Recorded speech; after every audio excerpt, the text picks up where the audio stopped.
Call the meeting to order.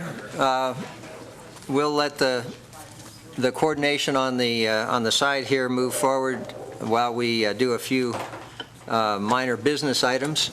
I'd like to welcome everybody to the meeting of the Open Space Advisory Committee.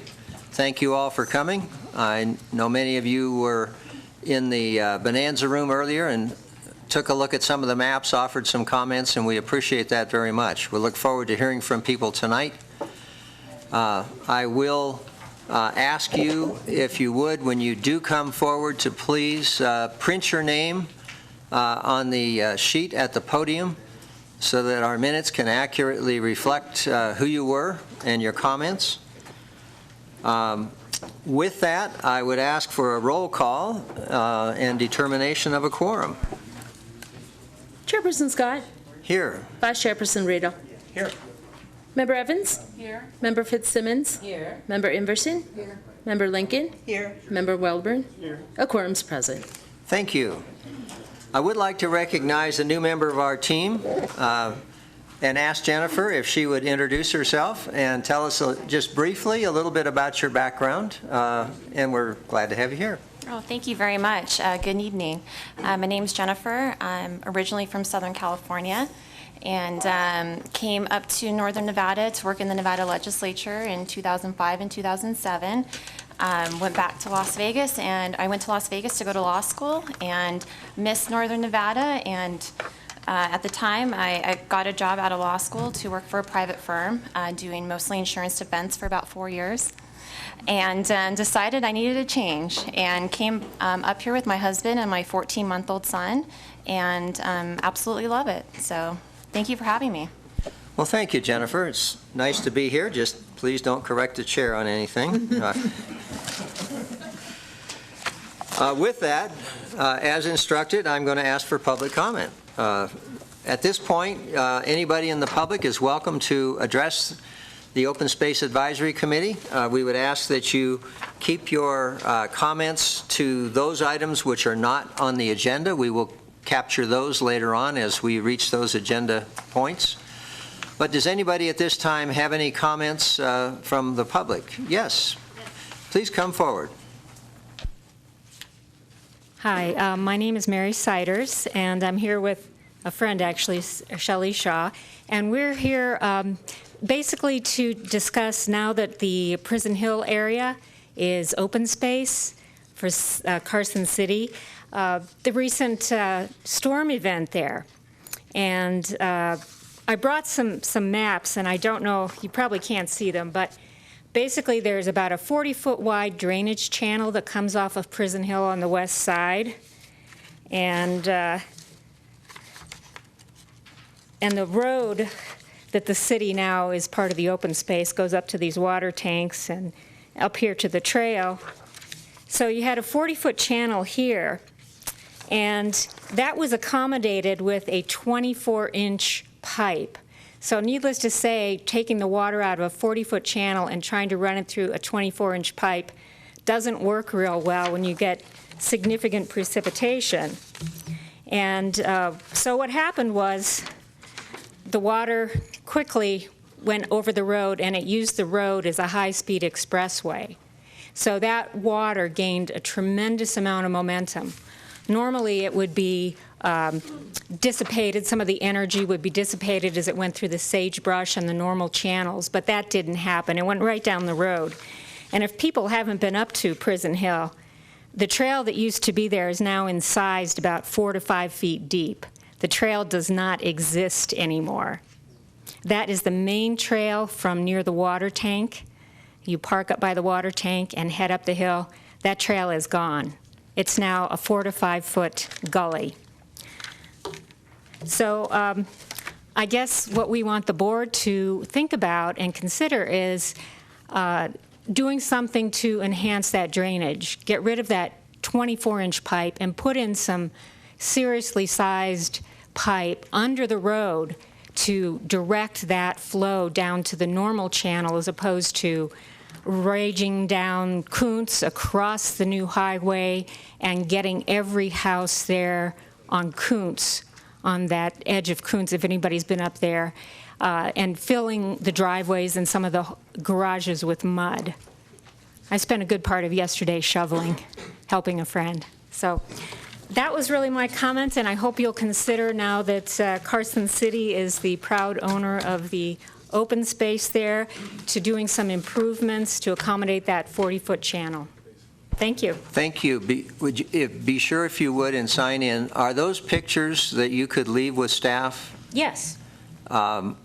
As the Open Space Committee, we have a real concern with the well-being of our lands. That particular area has been pretty significantly affected by the water system, the construction of the tank, and of course there's a water main in that access. But what we would do, not to put you off, but frankly, we're not in the business of repairing that kind of thing, but we will be happy to take the information and the Public Works. It is, but I would suggest that staff can make a contact with Public Works in the vein of, this is an issue with regard to open space, and we do have a concern. And I think, although the committee is not in the construction business, we certainly are in the preservation of our assets business. So thank you very much. Thank you. And I'm sorry you've had to go through what you've had to go through, because I know a lot of folks really got hit hard. Yeah, in there's this. people along Coombs and along Edmonds up there. It's just when you the same thing happened down at Johnson Lane. I'm sorry, if you're going to, The same thing happened at Johnson Lane. The water was redirected down roads, so it gained terrific momentum instead of dissipating that energy in the sagebrush in the natural channels. So. thank you. Yeah, the sagebrush in many areas was really tested too as an erosion control mechanism. Are there any other public comments at this time on items that are not specific agenda items? Okay. With that, we have minutes. Do we have any comments, changes, edits to the minutes?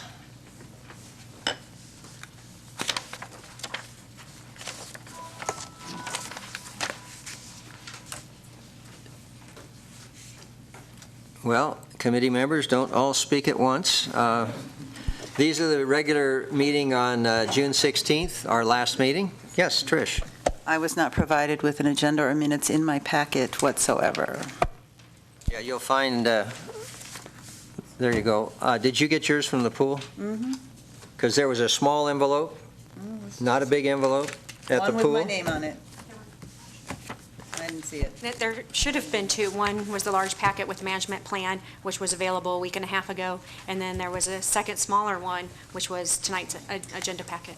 I never got a notice that anything was at the pool, and I just saw the one envelope when I went there this morning to pick it up. Obviously, Trish will not be voting on the minutes. Correct. Seeing that there's no comments on the minute, I move to accept the minutes of Open Space Advisory Committee, Monday, June 16th, 2014. Okay, it's been moved to approve the minutes as presented. Is there a second? I second. Okay, moved and seconded. Any public comment?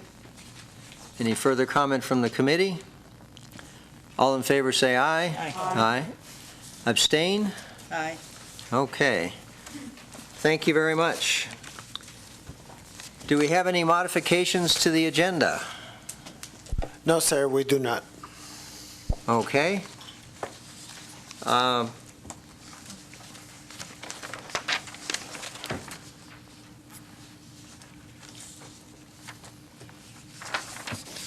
Shall we give you a minute?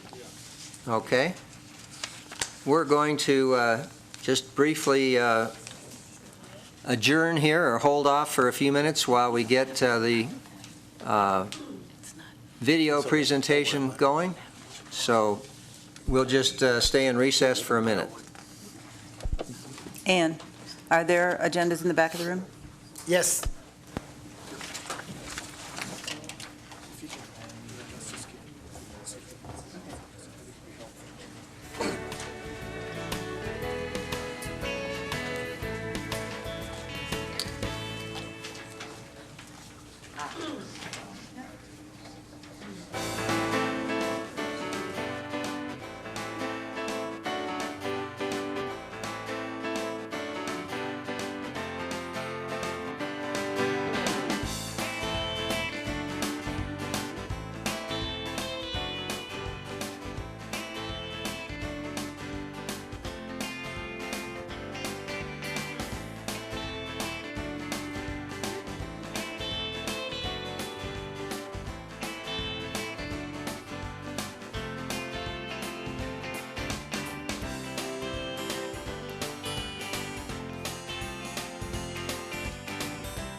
Okay, you ready, Ann?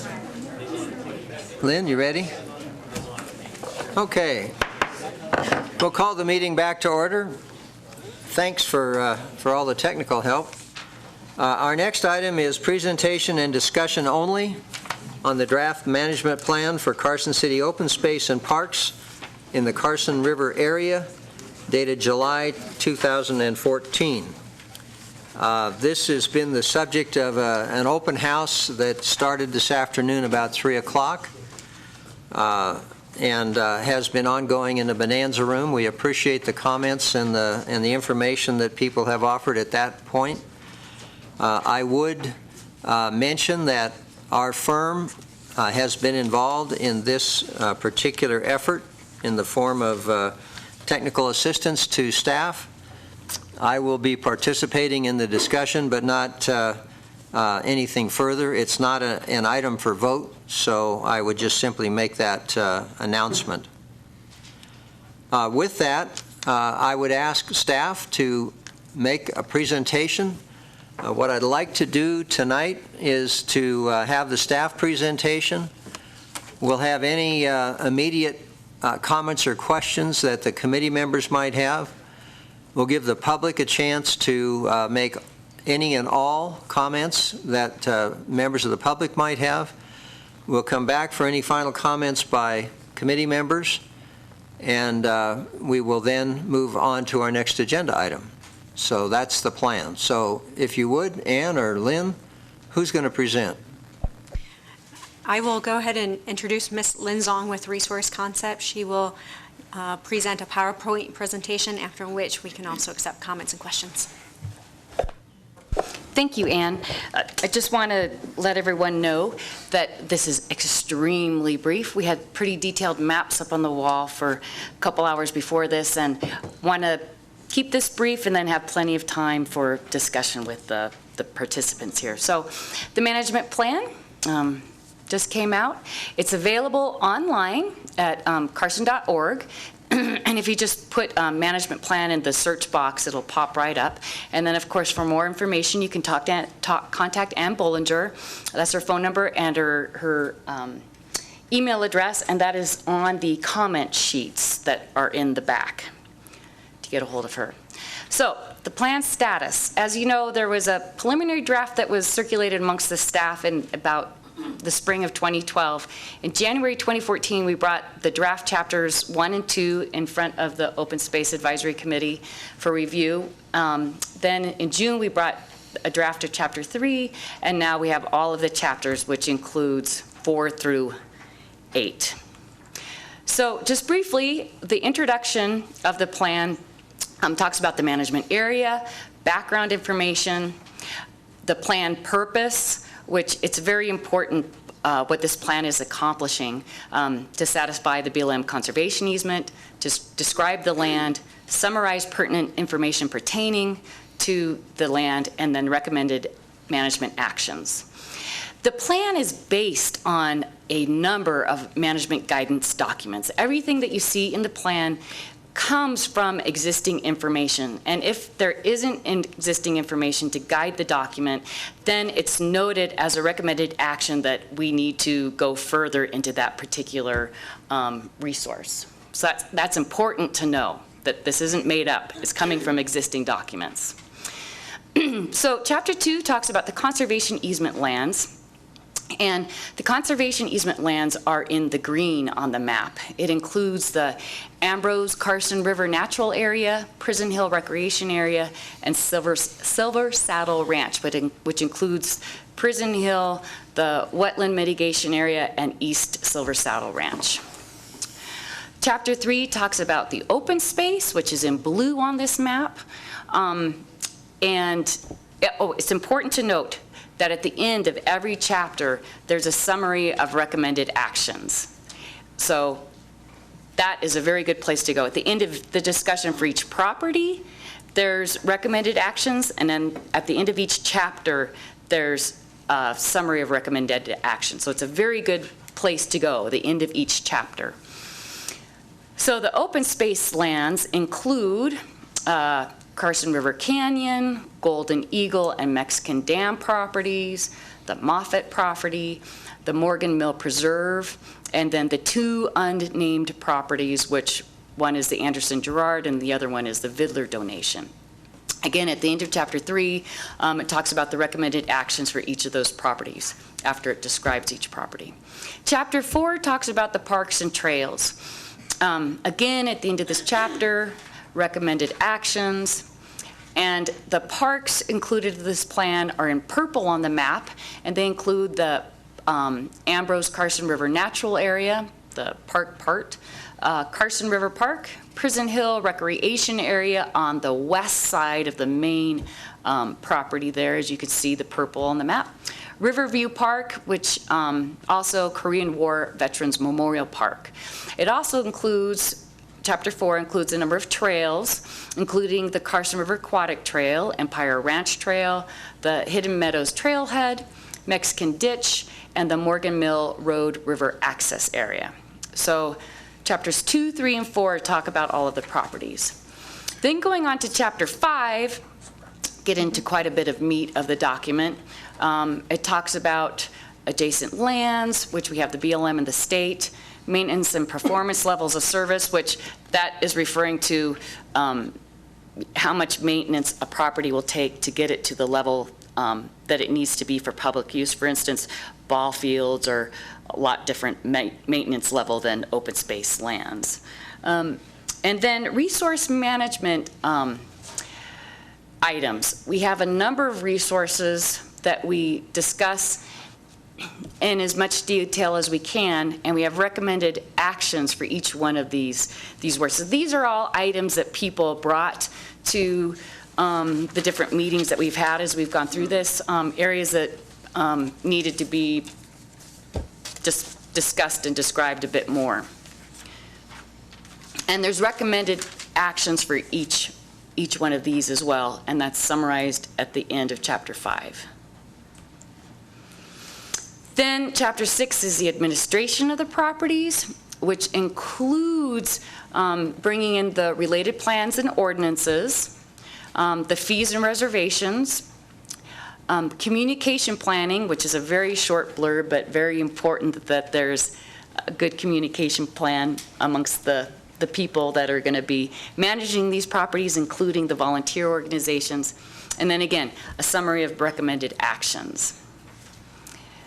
Then Chapter 7, a very fun chapter, the staffing and budgets, responsibilities, current staffing, projected future staffing, what the budgets would look like for that, and then again, a summary of the recommended actions. And then Chapter 8 is simply the references section. The appendices for the document take up about as much space as the bulk of the document, but the appendices include the information background information for the plan, the conservation easement, the baseline condition report, programmatic agreement, the NRCS conservation plan for Silver Saddle Ranch, a description of the Silver Saddle Ranch facilities and assets, and then the BLM staffing and budget history for Silver Saddle. There are numerous tables in the documents, tons of figures, and some photos to try to illustrate some of the points made in the document. So that is a very fast, high-level, brief overview of what is in the document. It's pretty expensive to print out. They're close to about $100 a pop just because there's so much colored figures and photos in it.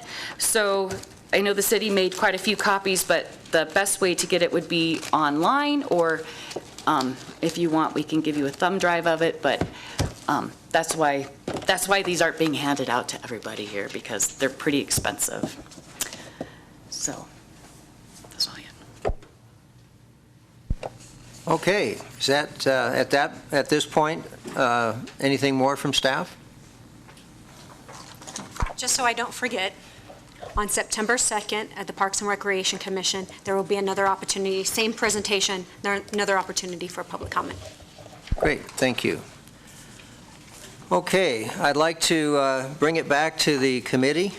In doing that, I would like to recognize what I feel is an outstanding effort on behalf of staff, including extended staff. Mark Kimbrough was involved, Lynn was involved, Ann, Roger, Juan, and I'm sure Vern and others. But I'm really pleased to see this in one document. I think it reads well. I really appreciate the summary of recommendations at the end of each chapter. I really think that you've done a nice job, and I'm real pleased to see it come together this way. The maps, to me, really help. I think it's a real nice, user-friendly document. So I would encourage everyone who hasn't had a chance to read it thoroughly to take the time to do that. But thank you very much for what's been, I know, extended and outstanding effort. So thanks again. With that, I would ask for committee members. We'll start down, Donna, with you. Did you have any comments or items for staff at this point? Really, just a couple of questions regarding Ambrose. Just so I got it clear in my little old mind here. The OHV staging area is before we access the Ambrose property?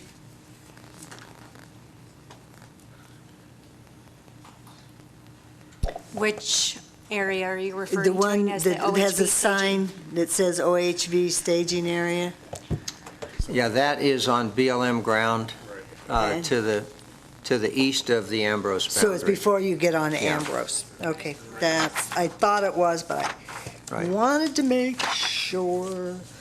One other thing. Yeah, on the agricultural lands for Silver Saddle Ranch, talk a lot about the potential problem that we're going to have over water there. And then in recommended action is review opportunities to add acreage to irrigated properties. If we already have a water problem, why would we look to irrigate more? And just, One response might be that historically there was more irrigated, and if the water were available, or the effluent possibly, that might be an item. But yeah, the water is always a question. I just, the way the world's going today, I really don't see us ever having an excess of water we don't know what to do with. Since Tuesday. No, it all comes at once and then it's gone. And the only other thing on East Silver Saddle, potential for camping area, would we be looking to add water, potable water there for campers, if we were to try to do that? Well, this is all, these are all topics for discussion, but really right now, I think staff visualizes that if there was any camping, there'd be dry camping. That's all I had. Okay. Margie, anything at this point? There's a point that I would like to make, and it's not, it's directly related to the management of this property. And what I suspect is going to take a very long time is getting the V&T Railroad down into the North Canyon, the north side of the river, and actually closing off that road.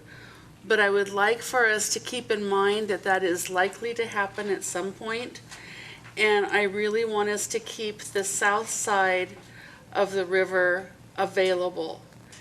And there's nothing that says right now that we'll close it, but I know that there have been thoughts about what to do on that side of the river. And it's a very nice area, and I would like for people to be able to get down in there and enjoy that canyon. I don't want us to love it to death like happens so often, but I would like to urge us to consider keeping it available rather than resting it extensively. Okay, thank you. Howard, any comments at this point? Yes, I think this is a very important document for the Carson City Open Space Program. When I first started on the committee, we were in the business of acquiring property, and we've been very successful at that.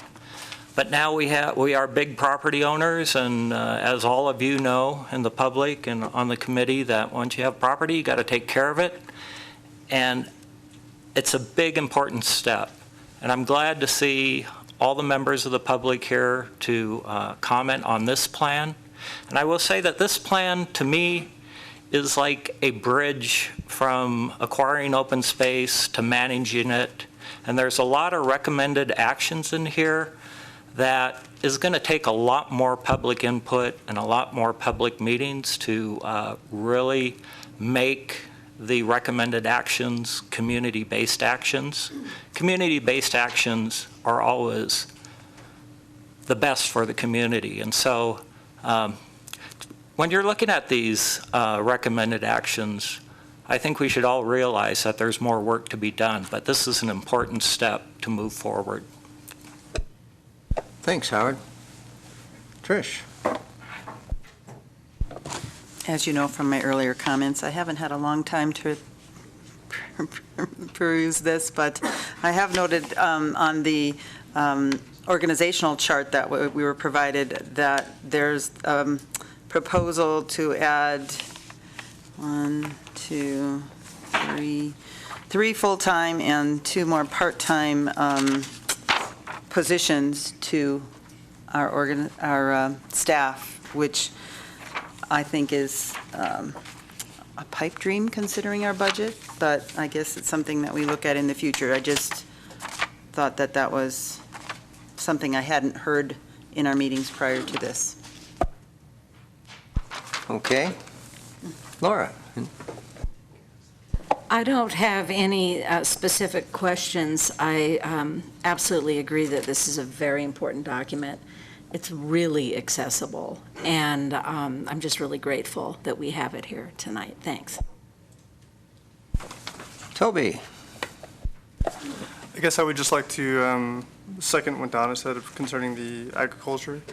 If there are water issues, then it does kind of raise a question. I guess I'd also like to recommend that we look into the potential for dry land, efficient irrigation, or drought-tolerant agricultural practices, maybe a test bed area. That'd be kind of cool. I guess I did have a question concerning there's a note in here, the exposure to the high mercury concentrations in soils on 5.8 concerning the Carson River mercury site in soils via incidental ingestion. And I was curious if there were going to be any levels associated with that, or I guess the potential of breathing via dust from motorized use, from bicycle use, from running use, or any warning signs that would have to go with that.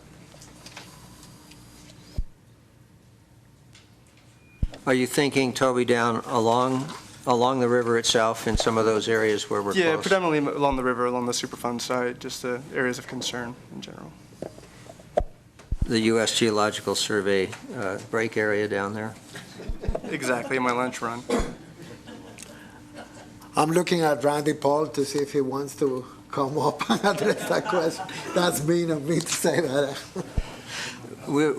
I think we should take, Toby's comment is important. Yeah. The mercury is an issue, and we probably will end up doing some evaluation of the potential nature of that issue. We did with the aquatic park, the trailhead there. We had to address mercury at that point, and anything we do or anything we encourage people to do will have to be done carefully as it relates to the mercury. Right, and in addition, every proposed project gets reviewed by the NDEP on behalf of EPA. And then what happens is that normally you enter into an agreement as to what is it that you're going to test and what is the methodology you're going to use. And at the end of that agreement, either you receive a permit or you do not, based on the level of the potential for contamination. Thank you, Juan. Lynn, could you put back up the Prison Hill Recreation Area slide? The comments we heard in public comment, the other one on the other side, on the west side, if you would. There, the purple area, that's part of the designated area for parks, which makes the comments that came in earlier about the runoff a parks problem, not an open space problem. No, actually, that is property that was under control of the city because of the water tank and some of the other activities, and it's all part of the acquisition, but it's got a separate designation. Doesn't change the issue of the problem, but I don't like to miss an opportunity for the participation of others here. And also, I mentioned to the ladies privately, not in public, that the land has not been transferred yet to Carson City, but nevertheless, that I will make sure that we contact Public Works and make sure we contact BLM. Yeah, thank you. I appreciate Juan following up on that. We have a number of issues that have arisen in the last couple of weeks with intense rainfalls, but we can certainly take advantage of the fact that we need to put some things back together to maybe make some improvements on how it's handled if we have another runoff like that. Okay, we will come back to the committee for any final comments, but I would like to ask members of the public for any comments, recommendations, thoughts, or ideas you might have with regard to the proposed plan, anything specific, anything general. Please feel free to come up as you want and put your name up there, announce your name so we can get you your information for the minutes, but please feel free to come forward and make any comments that you might have.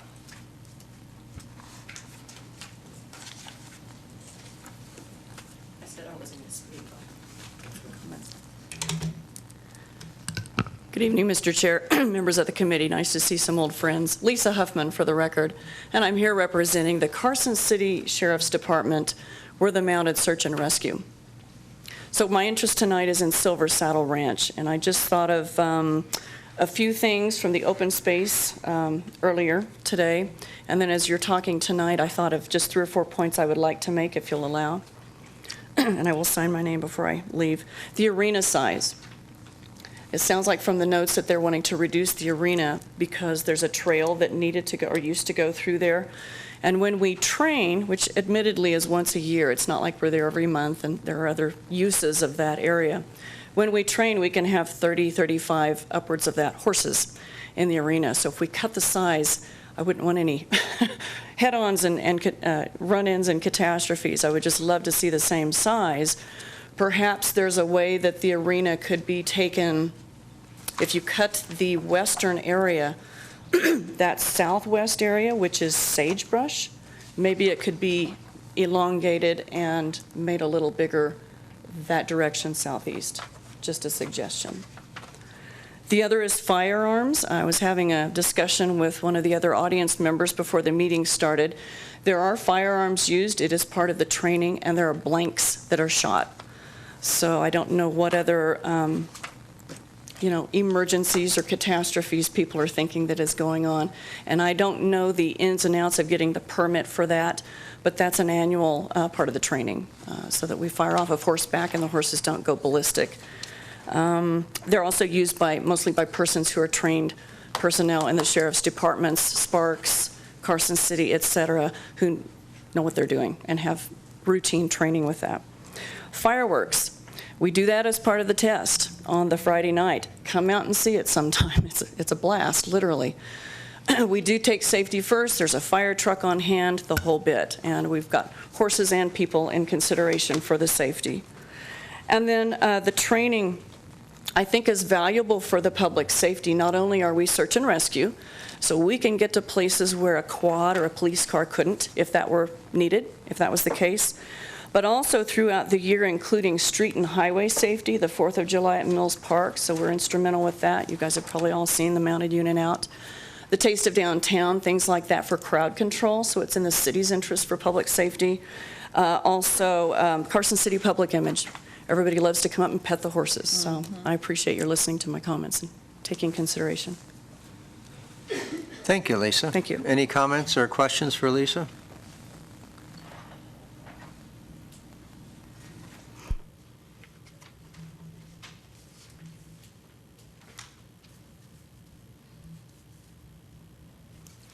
Thanks. Further public comment?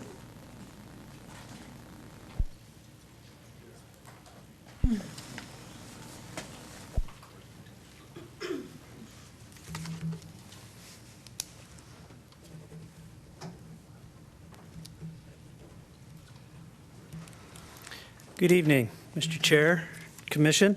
I have a few things I would like to discuss this evening. I would like to give this to staff so that they could follow along as we do this. Thank you. I do have a few concerns regarding this management plan, however, not necessarily in the same vein as I usually complain. In regards to knowing what it is we're doing in this management plan, I think there's perhaps some continuity gaps within the documents and the plan itself. If you'll take a look at page 1-1 in the management area overview, it says there that we have more than 5,300 acres that will be included in this management plan. If you move to page 1-2, Table 1, as my mathematics lead me to see that we have 5,399.5 acres to manage. Further on in Appendix B, in the programmatic agreement, that document seems to indicate that we have 5,941 acres to manage. As you can see where I'm going here, I'm wondering if do we perhaps know what it is we're trying to manage. As we move along, page 2-17 states there that the Silver Saddle Ranch in 1997 started with 703 acres. From 2003 to 2006, we added 156 acres. That adds up to 860 acres rather than the 808.5 as indicated in Table 1 and in several other documents throughout this management plan. I'm wondering if we can have a clarification at this point on the acreage for the Silver Saddle Ranch. How much do we indeed have for the Silver Saddle Ranch? The exact answer is in the table on page 1-2. And in the narrative, we tried to clarify all those various acres because of the different acquisitions. And then, so the original Silver Saddle Ranch of 703 acres missed 51 acres that weren't transferred to us. So there is a lot of math back and forth. And I think we addressed that for East Silver Saddle. Okay. And then in Appendix A, page 8, in the baseline condition report for Prison Hill, Silver Saddle Ranch, and the Ambrose Natural Area, it shows that the Ambrose property has 265 acres in that particular document. But on Table 1 and page 1-2, it shows that that piece of property is 27.4 acres. Do we Would you know like where me to that? clarify that as well? Please. So also on that same table on page 1-2, the conservation easement lands for Ambrose is 265 acres. The one that you see below 27 acres is the parks side of Ambrose that we acquired in 1997. All right, thank you. In Section 3, that's where we deal with the actual open space properties. There's 7 properties, I believe. However, in Table 1 on 1-2 shows a different acreage than 4 of those properties, Golden Eagle, Mexican Dam, Anderson, Girard, and Vidler. I do recognize that there is a note at the bottom that some of the acreages may vary from document to document, but what I'm trying to point out here is we have some pretty substantial variations here, well beyond what I would consider something that was acceptable. Also, on page 2-6, the Carson River floodplain and riparian corridor shows 70 acres. I don't find that property on Table 1. Is that property attached to another property somewhere else? That isn't a specific property. It's a kind of a geomorphic description of the amount of floodplain in those particular properties that it's attached to, but it's not separate. Thank you. When we get to 7.1, it talks about division of responsibilities. In that section, we talk about 5,000 plus acres to manage. And it says that parks will manage 250 acres and open space will manage the 5,000. Well, that only accounts for 5,250 acres when apparently we're somewhere in the neighborhood of getting close to 6,000 acres, depending on which particular document that you read. So I'm just wondering, is that, where are we really at on the amount of acres that we're going to be managing? I'm sorry, can you repeat your question? 7.1, division of responsibilities, says that open space will manage 5,000 plus acres and that Parks Department will manage 250 acres. That's only 5,250 acres when we have somewhere in the neighborhood of 6,000, depending on which document you read. That's quite a difference in understanding what it is we need to try to do here.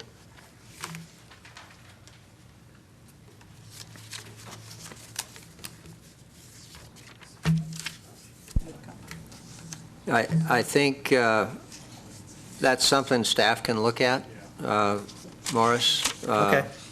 I don't think there's any intention to, to provide different numbers in different places. Some of it is going to be related to some of the footnotes, and some of that is probably related to the way some of the designations are interpreted. But we can certainly look at some of the comments you're bringing out and reconcile those differences so they're consistent. Well, I'm certainly don't mean to seem like I'm indicating there's deception. I'm sure there isn't, but there is room for some confusion here based on these varying numbers that I think we need to get locked down a little closer than they are. Comment from staff, Chair.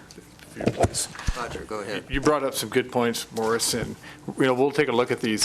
Some of it's in the nature of kind of rounding numbers when we say Right. 5,300 acres plus rather than giving the exact acreage. And the chair is exactly right. It's not meant to try to misinform people of how many acres are really in there.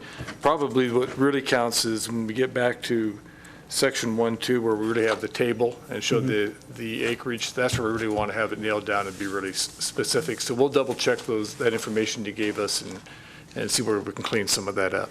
And I do agree, a rounding of numbers is perfectly appropriate, but we're somewhere between 5250 and 5941. Could be a little closer. Page 1-7, Table 2, Management and Guidance Documents, refers to a document there called Creating a Community Vision. That document was not in the support materials. I was not able to find that document on the city website, nor was I able to find that document on a general internet search. So I'm wondering, do we have access to that document? And how come it wasn't included in the support material? I guess briefly to answer that question, yes, it is online. If you go to the Parks and Recreation Department website, there's Okay. a tab on the left page, maps, master plans, documents, reports, something along those lines, and it should be on that page. Okay, thank you. What I was able to find was a document from Friends of the Silver Saddle Ranch indicating the team members that set in on that charrette. And I looked at that list of team members, but I didn't find anybody from the OHV community. I'm wondering why nobody from the OHV community was included. That might be a little hard to answer at this point since it's from 2008. But I think it just goes back to my previous comments about OHV needing to be included. You know, Morris, I was involved in that charrette, and I don't recall that there weren't OHV folks there. There were a lot of people in those hearings, and they were well publicized. Right. So I'm not sure if there was formal activity. The Friends of the Silver Saddle were a co-sponsor of that. They got the grant through the National Park Service, and so that's the reason they were named. But it was not in any way exclusive to that group or any other group. It was wide open to Okay. the city. Well, this document that I did find has quite a list of team members in it. I couldn't locate anybody with OHV background.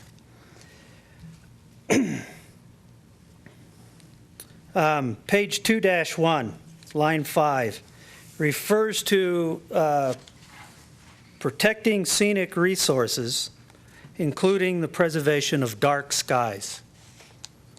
Can somebody tell me what dark skies are? Well, I'll try to take a stab at that. Dark skies is typically comes in the form of an ordinance that the city passed that tries to limit ambient light pollution into the atmosphere to protect the, I guess, the view shed of night skies. A lot of times that will include shielding lights rather than having unshielded lights. And that is a provision. I think, Juan, you probably know a little bit more about this than I do, but that's a provision of one of our ordinances, is it not? That's correct. Yeah. Thank you. Page 2-2, permitted uses. in the second paragraph, this section of the management plan is a verbatim from the conservation easement, section 5, page 3, except that you have left off the first part of the paragraph there, reading without limiting to the foregoing. I was just wondering why we might have left that off when the rest of that entire section is verbatim. I don't know, we'll take a look at that. Okay.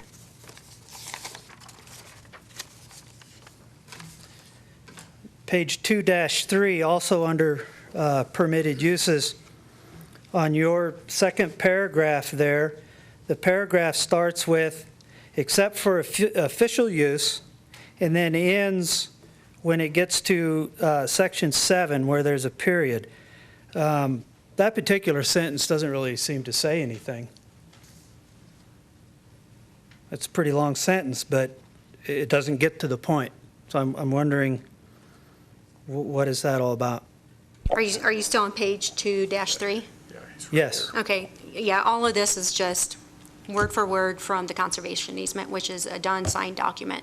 I understand that, but I'm looking for a clarification to what that first sentence is really all about. To me, it doesn't say anything.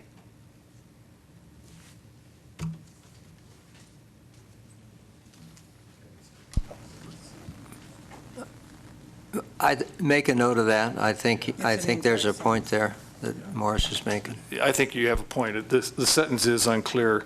Again, it is a sentence that comes directly from the conservation easement, which has already been adopted, through the process, including adoption by the Board of Supervisors. So I'm not sure if we can really go back and change it, but it is a little bit of a nonsensical sentence.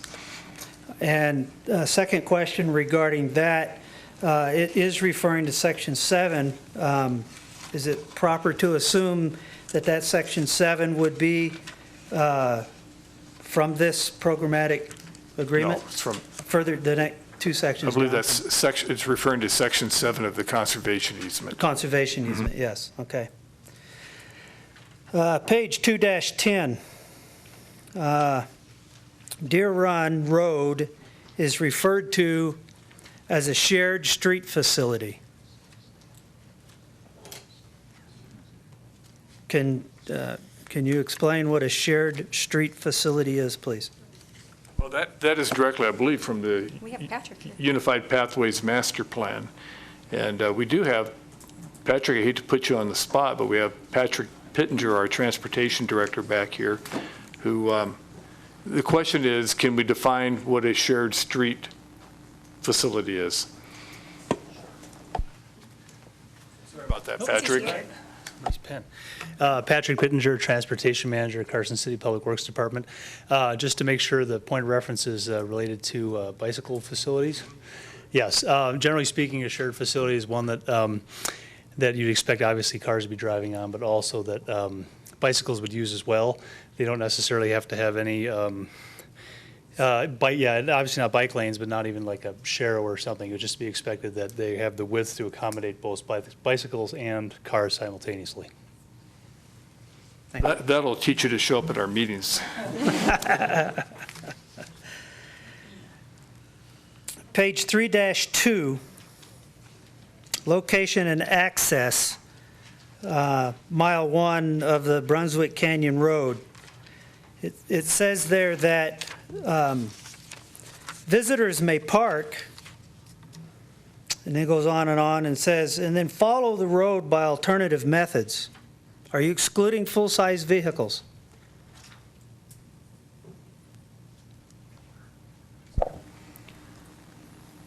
No, because it does say high clearance four-wheel drive vehicles are recommended. And then the alternative means is OHV, hike, mountain bike, or horseback riding. Well, that leads me to be curious why you would advise visitors to park and then continue by alternative methods. Well, for vehicles who just have a car like I do. Okay, thank you. I wonder, in general, when was the last time staff or consultants that worked on this management plan has spoken to anybody in the OHV community?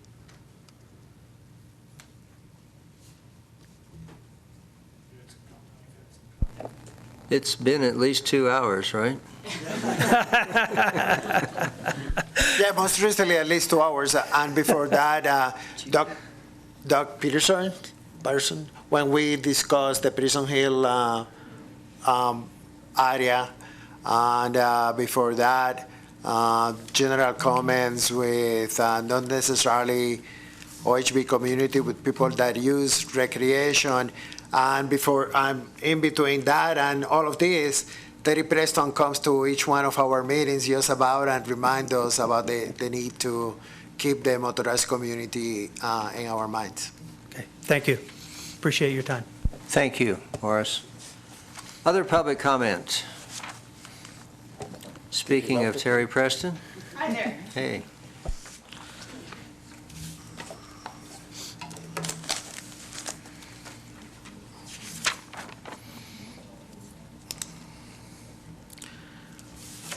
For the record, Terry Green Preston. And for those that read Carson Now, the Carson Now newspaper, I had to use my official name, which is Teresa Green Preston. Same. So I just want to put that out there. What I wanted to bring up is that there was, since I put that in the Carson Now as an opinion, there has been some question as to why I did it, and some people actually have questioned, is that true? And have basically put things off to the side. So what I'd like to reinstate, the part that is opinion, but is based in fact, is that Silver Saddle Ranch basically has its own rules that are part of the BLM transfer. However, some of the other acquisitions of open space aren't under those same rules. They don't have the different requirements. If you wanted to, you could have disc golf, whatever. But where on Silver Saddle Ranch, you can't. Now, my concern, and as you know, I have two areas that really bother me, and that is the additional acquisition of Silver Saddle Ranch on the east side of the river, where we have the access to the river. Currently, there are roadways down there, and there has been some talk about closing that access to the river, and I am adamantly against this, because people have the right to come down and picnic. They have the right to run their dogs. They have the right to access it on mile 1 of the aquatic trail, which is all part of that access. So that is one area I feel very strongly about. I don't agree that people should be, cutting their own trails, but there is existing accessory roads that are there that should not be shut down. The other problem I have, and it's around Deer Run. Deer Run, in that time, since it was there was the acquisition made of the SERPA property, and I'm talking about SERPA property, not Bentley. Bentley is the one that's crosshatched. That was actually a conservation easement, and it does have restrictions. The SERPA property was a purchase that people continue to tell me that the V&T has an easement on, and that eventually it'd be closed because the V&T has an easement on it. Well, I've been in real estate for, gosh, a zillion years, and in that time I've learned about easements. Easement says you have the right of way to go through. You don't have the right to encumber the whole piece, and that's where I have a problem. And right now, when you go around Deer Run Road, open space, public works, City of Carson, don't care what hat you're wearing. The thing is there are boulders that have been put in place. There's been Jersey barriers that have been put along Deer Run Road, and there's been gates installed. And on those, there wasn't a lot of comment with the public on shutting down the Ambrose Cottonwood Gallery. That's an area that my family did a lot of picnicking in.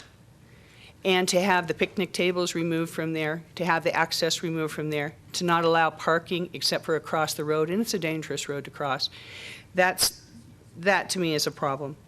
In addition to that is moving the staging area. There is no staging area. Let's make it very clear. There is no staging area that is on Deer Run Road that is not actually private land. The open space land is made for single vehicles to come in. There really is no place to bring in your trailers, your place for your OHV. 2 open space meetings ago, when the representative from BLM was here, he was surprised that actually the OHV entrance had, the access road to what I call the cable route, which is the telephone lines, systems and power systems, had been moved. And actually, and it was moved from the discussion with, Juan had helped move that with the Public Works.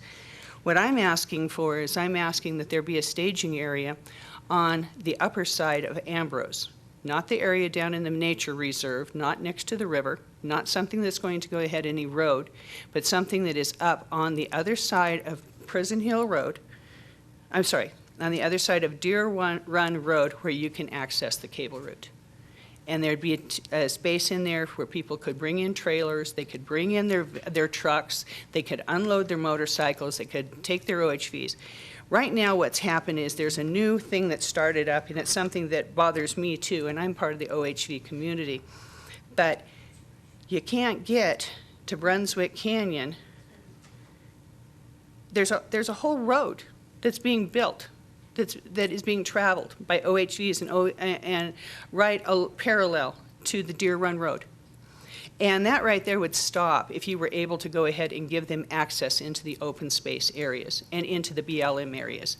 But that has been restricted now with the Jersey barriers, with the change in the entrance, and with the lack of staging. So I think that definitely needs to be addressed. And I'm absolutely right. I was not blowing smoke when I said is that there is an intention. It might not happen tomorrow, might not happen 5 years from now, might not happen 10 years from now. But the intention, which I was very surprised when I was a member of Open Space, was that we spent open space money on Brunswick Canyon, where we'd been able to access it even as a private road, on accessory roads and as prescribed easements. We've been running that road for 50-odd years, to be told that it's going to be shut down for the V&T. So I was not making it up or embellishing when I'm saying in a couple of years, the only way you can get in there is to walk, bike, buy a ticket on the V&T, have a horse. Otherwise, you're not going to be able to access it. And that is sad. That is really, really sad.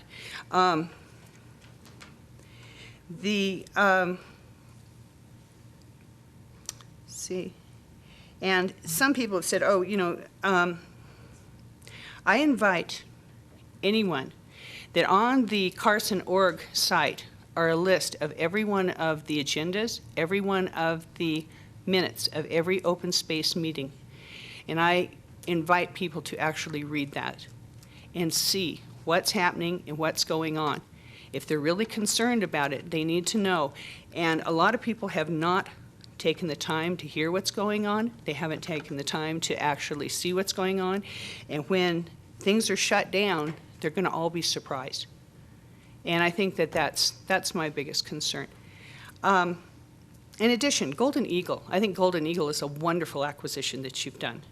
Golden Eagle is an area that it went through a neighborhood, but at the same point is if the neighbors wanted to buy it, they should have. And I have kind of that type of an attitude. I think that there should be parking there. I think there should be fishing there. And I think that there should also be some kind of a portage. And if you can't do a portage in that area, then make a deal with the state on the other side of Mexican Dam, where the state has their property, to do a portage.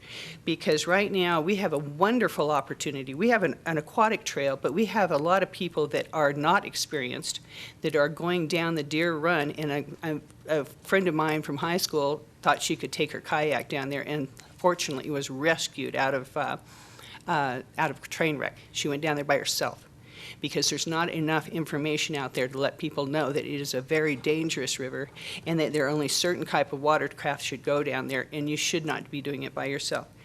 But we've got a wonderful place if you were able to put in a cradle bow, come back down through. It'd be a nice float. It wouldn't be dangerous. You could bring your families in there, and being able to portage around Mexican Dam would be a big plus. So that's what I have to say today. So, anyway. any Terry, other don't go questions? away. What? I really appreciate your comments, but I'd like to follow up in a couple of areas. Okay. The map here at on the wall is the upper end of the Ambrose area, and if you Right. look at the upper right-hand corner, the staging area that you're talking about, I think, is technically on BLM ground. There is no staging area. Well, right now. there's a place where people go, pull up above, you know, where the re-signing of that, where the BLM access is signed now off of Deer Run Road, takes you into that BLM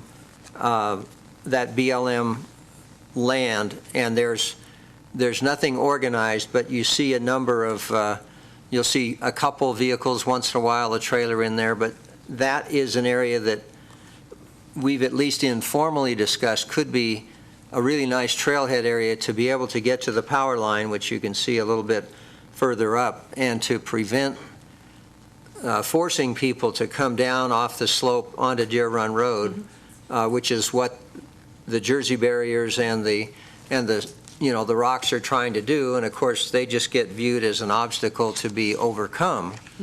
And we really need some management and some definition up there, and I think you make a good point. Even though that's not open space property, or when we acquire Ambrose will not be open space property even then, I think we would very much like to work with BLM to create that access, because they are going to have OHV access in their areas, and we want to do everything we can to help make that possible in a way that doesn't adversely affect open space and yet serves a very clear need for the open space, for the OHV users. Well, and I think something else, though, too, Bruce, is that if you made a large enough staging area, it can be used for horse trailers that are wanting to get into the It's backcountry. everybody getting to the BLM going east. There's all the different bicycles and so forth that need to go in there. Oh, and I've got to talk. We wouldn't allow the OHV people to have it by themselves. Well, good. Just as we don't want some of these other trails to exclude the OHV people. I mean, that's exactly where we're at on it. On another note, I do want to talk about something else too, is Ash Canyon. Ash Canyon right now, the access is wonderful. The grading has been helpful, so thank you very much. Toby and Mr. Potter's trail is wonderful. I hope they open it soon. The reason is that one of the problems I'm seeing right now, and I'd like to address the mountain bike community, please, is stop making new trails every 20 feet all over that hill.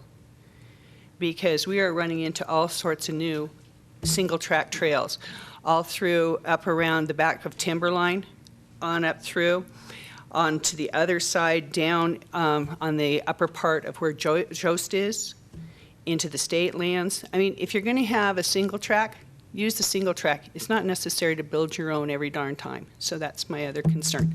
Okay? Thank you. One more thing before you go away. You mentioned the east part of Silver Saddle and the access to the river. There is mention regarding management of that access to the river off of Sierra Vista Way. I think it's Sierra Vista Way. And you were expressing concern that there's tracks down there now. How would you react to a more organized ability to get in other words, manage, if you will, some of those access points so that people did have access, but you tried to manage and create an area where people could get down to the river in their cars or in their vehicles, but not necessarily as random as it is now. In other words, managed access, but still allow access. I think one of the things is you're going to have to work with the tribe on the one parcel that's right in the middle of it. But then around the other area, as far as building a large loop that basically came down and went all the way around and can loop back on Sierra, and then just with little fingers down to the different beaches, I think that would be definitely workable. It's not necessary to have drives from all down Sierra View. What is it called now? I just used to call it Lloyd's Bridge Road. Yeah. I mean, this other thing is just bizarre. Well, there's mention in the document regarding the possibility of having some managed access there, and that might be something that you'd want to keep an eye out as we go forward, because there may be a way to accommodate some of those concerns and yet protect a very sensitive river area. Okay, and then, like you said, is that there are some areas right now that a lot of people use. A lot of people right now, if you go up to the shooting range, I realize that we have designated shooting ranges. They usually are filled with some people putting in some pretty weird guns. But taking your kid out to go ahead and teach them how to just shoot and to be familiar with a firearm, there's a lot of people that do it out in the mill area, and they do it right there into that big sand wall. Can you give some other alternative for families that don't want to be out there with some of these other things that are on the shooting range, which are, like you said, pretty scary stuff? So That's definitely an area that we've had some input on. Shooting is a tough one because of the nature of carrying, the distance that some of those errant shots might carry. But that's an area that, perhaps with BLM, a more remote location might be useful for a little less organized and maybe a little less military type approach than you get at the shooting range. I understand. that would be very much appreciated. And the being able to go down to those different river areas where people go down along Brunswick, where they've been going for years, where the beaches are and the trees, and then occasionally we're able, when the river's high enough, you can actually put in a tree swing. I mean, these are fun.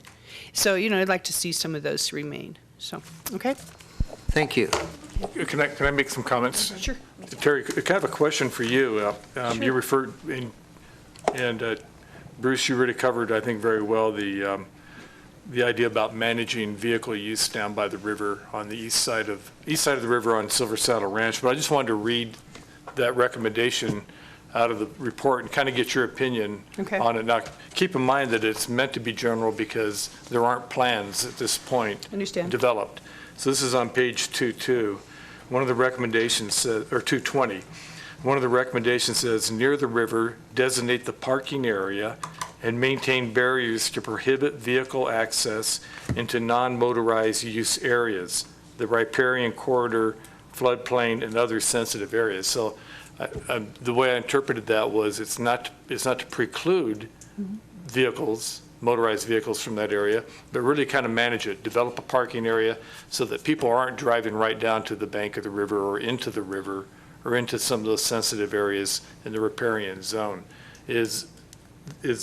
Do you have a problem with that statement, or do you think that is clear enough? I think one thing is I think a good example is Santa Maria Ranch. Santa Maria Ranch has actually used the split rail fence as a deterrent. And I think that is better than boulders because it's a fence. People don't have the tendency to run over fences. They like the challenge of the boulders. I've seen a lot of people here like to move boulders. I don't know why. It's pretty weird. But if you were able to put in that fence, but one thing that I would really ask down in that particular area, because that was actually on the aquatic trail, that is mile 0. There is no way to carry one of those big rafts through the sand in that area where the parking is now. And we've also discussed this. The one thing I found that Tricia said is that you were looking at additional staff. I hope it's actually patrols. I hope instead of office staff, I hope it's actually people out there in the field patrolling these sites. Because one thing I've noticed that's really funny in Carson that I find kind of interesting is that the Parks and Recreation and the open space is actually done by a ranger. That should be done by the police, and I think that that's something that really should be put out here, is that we have a large police force that has the ability to ride motorcycles, they have ATVs, they have horses, they have all these different things, and why aren't they being utilized in these open spaces? That's something else that I think, instead of one park ranger and a little white Bronco. So in other words, you're not opposed to restricting vehicles into the sensitive areas along the river as long as we have managed parking. As long as you have managed parking, as long as people can get down there to the areas, that it's not restricted, that the only way that you can get in there is to walk or be on a mountain bike, or to be on a horse. I mean, that's where it gets old. I'm concerned about the people that are getting older, that are non-ambulatory. If you maintain these roads, they can drive their cars, and you could drive your car down there. You know, that's what I would like to see. No, very good. I just wanted to make sure that we're clear that you're not opposed to, you're not under the assumption that this report is trying to keep vehicles out of that area. It's really just manage the areas that they're allowed It's to in. manage the areas, and the thing is, though, too, is to keep the riffraff out. I understand, you know, we don't want to have a bunch of homeless camping and that type of thing, but at the same point is people have the right to come use the river. Very good, thank you. Thank you, Terry. We appreciate your comments, and Thank you. and we do struggle to get input from OHV and from vehicle users, and so thank you. And I have to tell you, too, is I do, too. I am so frustrated, I'll tell you. I have contacted the Angel Four-Wheel Drive Group. I've contacted Blue Ribbon. I have contacted Sierra Stompers. I have contacted, who in the heck? Oh, Pine Nut. And I hope that there are people out here in their audience that represent them. I sincerely do. So, thank you. Great. Thanks for your input. I have Terry, before you leave, I have a question for you, just some clarification. When you talk about Brunswick Canyon, are you talking about Brunswick Canyon proper that has the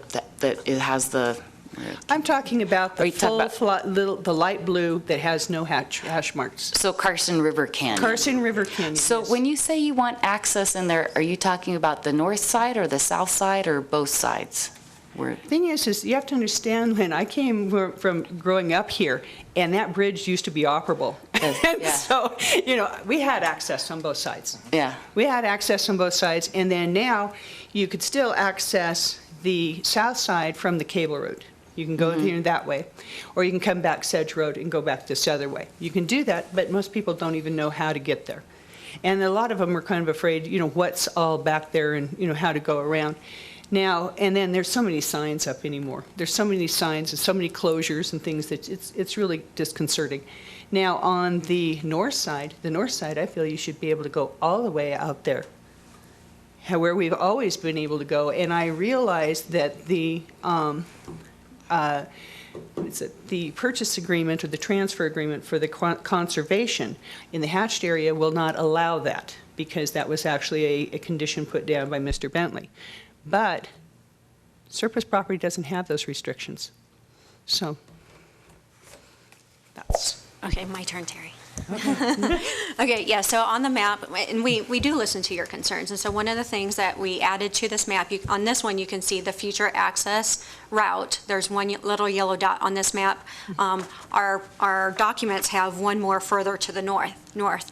And so far with the VNT, as you mentioned, the VNT one day will be built, but at this point we have 2 approved access routes across the track. And so those will be open. Those are on paper, but we can still have future conversations. So we do listen, we do recognize what can we do still to bring the public to these areas, because it's beautiful in there. And to lose that opportunity, I think, for everyone, is sad. And so we are listening to you. We are looking at those opportunities. Okay. And in fact, we've come to understand that the VNT Railroad may consider some additional access points into the canyon too, in addition to just these 2 that are listed. So we're continuing to have conversations with them. Okay, well, the thing is I think they're going to need to provide the caterers that they want to have down there for their parties. So let's get real about that. I mean, that's something that you know, has been put out there, is that the railroad, if it only makes it so far, they're going to put the balloon in there, and then they wanted to have, you know, the ability to bring in singers and caterers and things like that. So yeah, I can see why they'd want to head and support that. But do they want my ATV to be running through there while they're singing about the starry skies above? Don't think so. So let's figure out what's really going to be going on there and what this really is. If it's an access to get caterers in, I've got an issue. If it's an access to get OHV people through the canyon into the areas that they want to be in, that's fine. But it's intended to be public access. Okay. And then here's a statement for the city supervisors. I would like to see some transparency and some more open on these darn VNT meetings. because we're not seeing anything on what's going on with V&T. They used to be on the, what do you call it, on the little TV station. You used to find out what's going on. We don't know that anymore.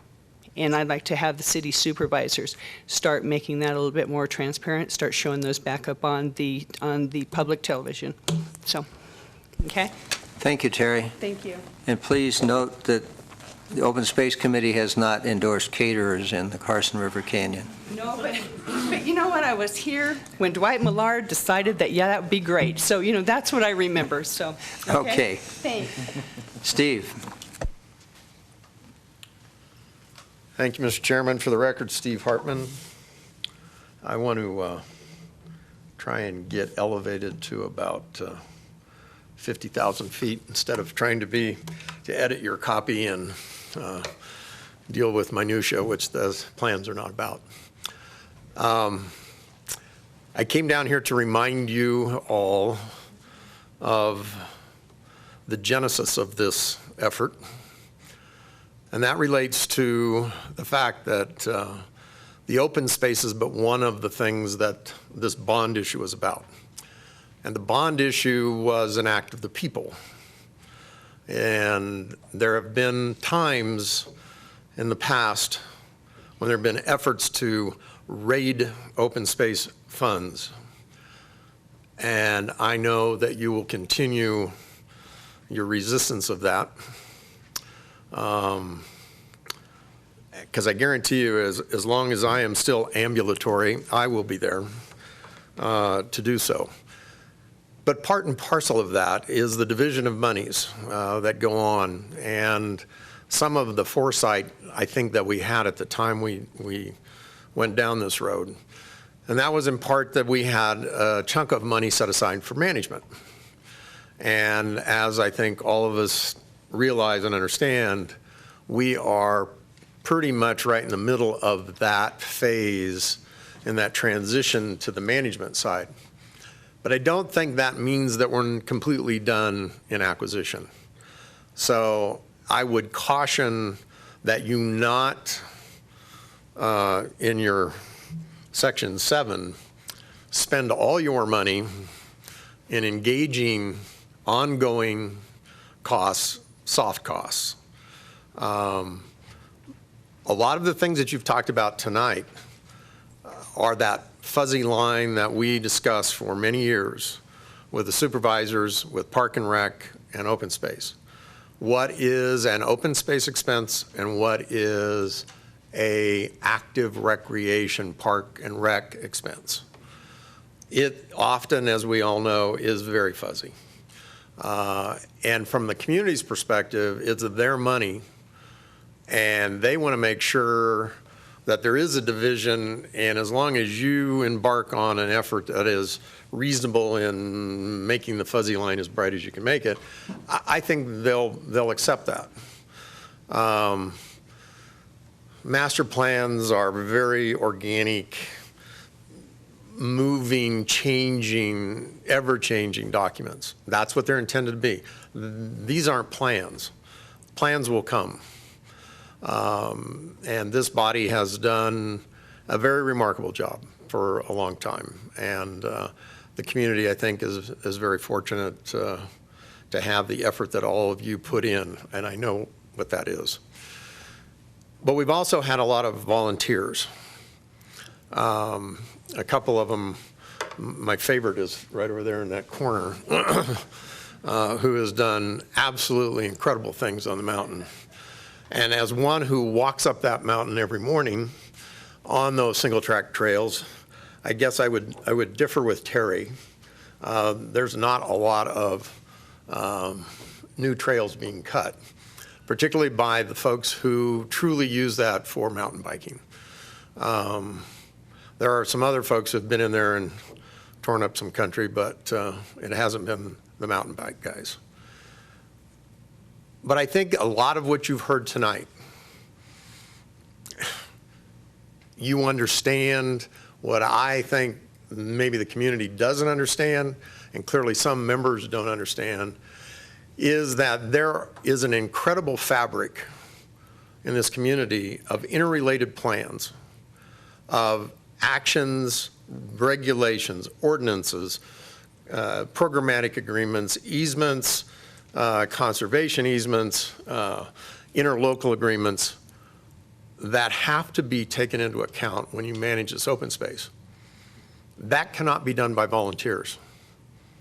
As much as I love Jeff and all they have done, and it is absolutely, truly incredible what they've done, we need, and I'm telling you this because you have another item on your agenda, and I'm going to go home and have dinner.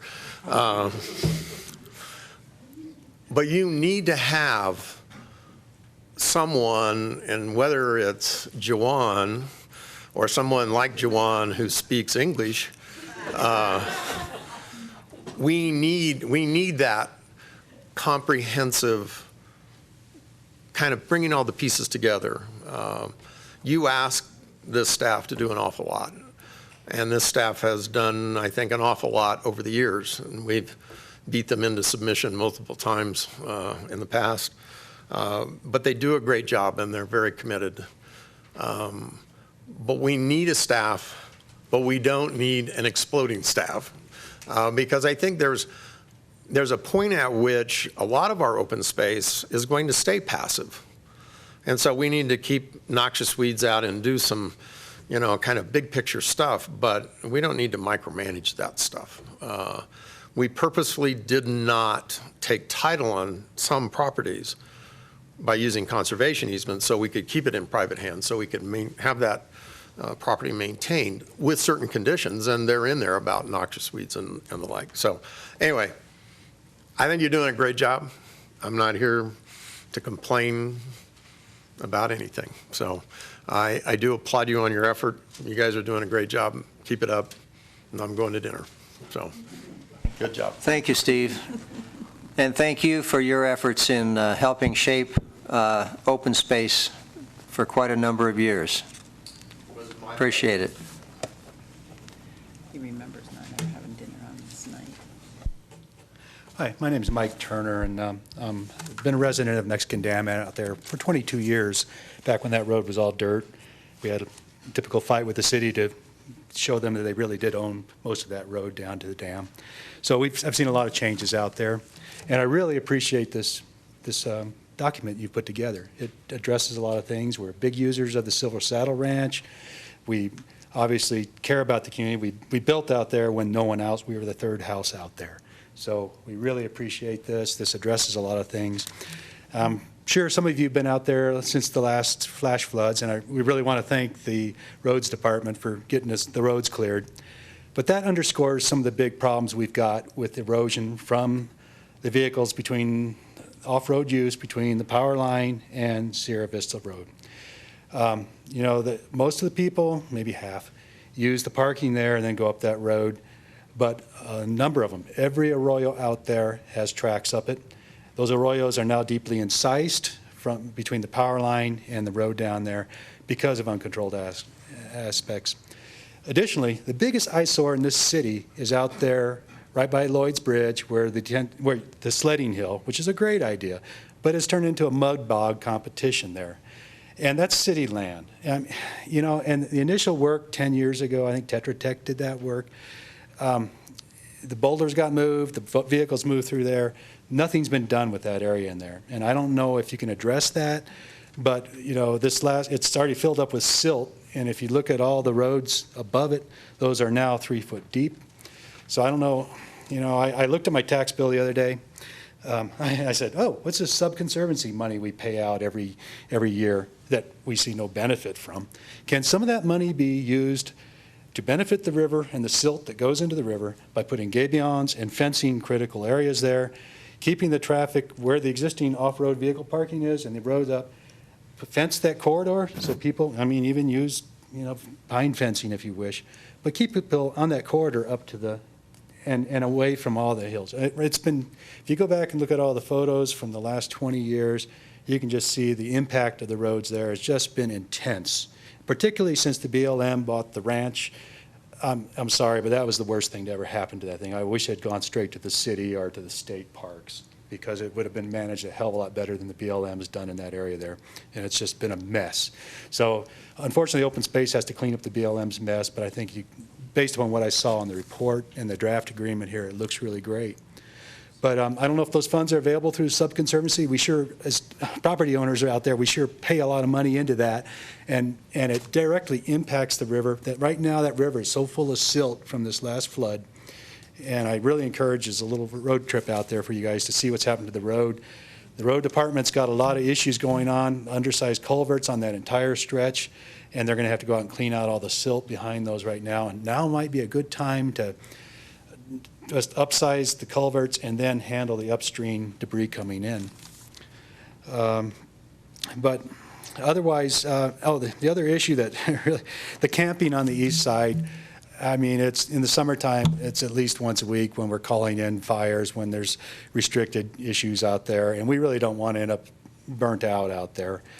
So the camping, we really, between the partying and people out there sleeping out there right now as is, and the dumping of bodies out there, really the idea of organized parking like it used to be. I mean, there were boulders out there, and there was a parking area and signage, and that's all gone now. And people are just driving into the river, along all the riparian areas there. And so, yes, we need parking down there organized and contain people so that the crap doesn't end up in the river from all the beer bottles and things.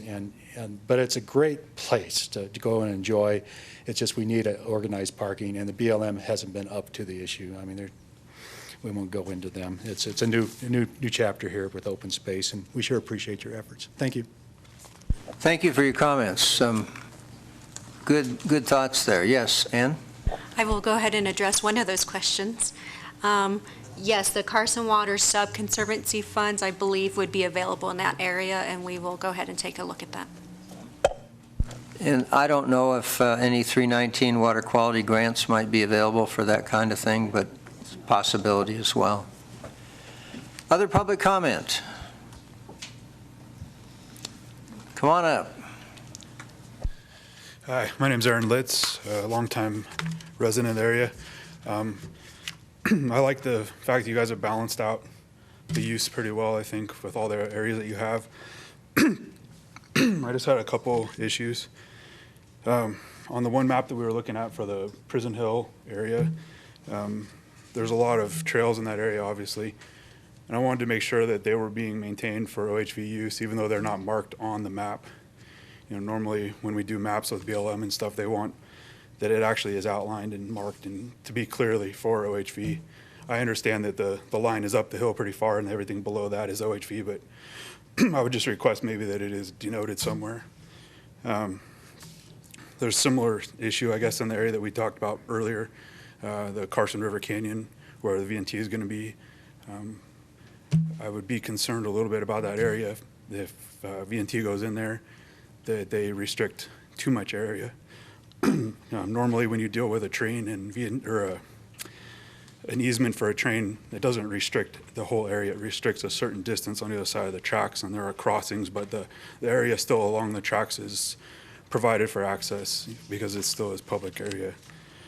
And then the only other issue I really had was in one of the papers that was in the hallway said that they would want to be able to maintain the right to restrict OHV access during high and extremely high danger area times for fire.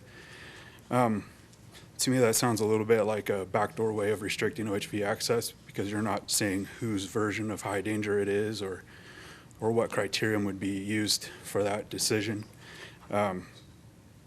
Already in Carson City, you're supposed to carry water when you're off-road.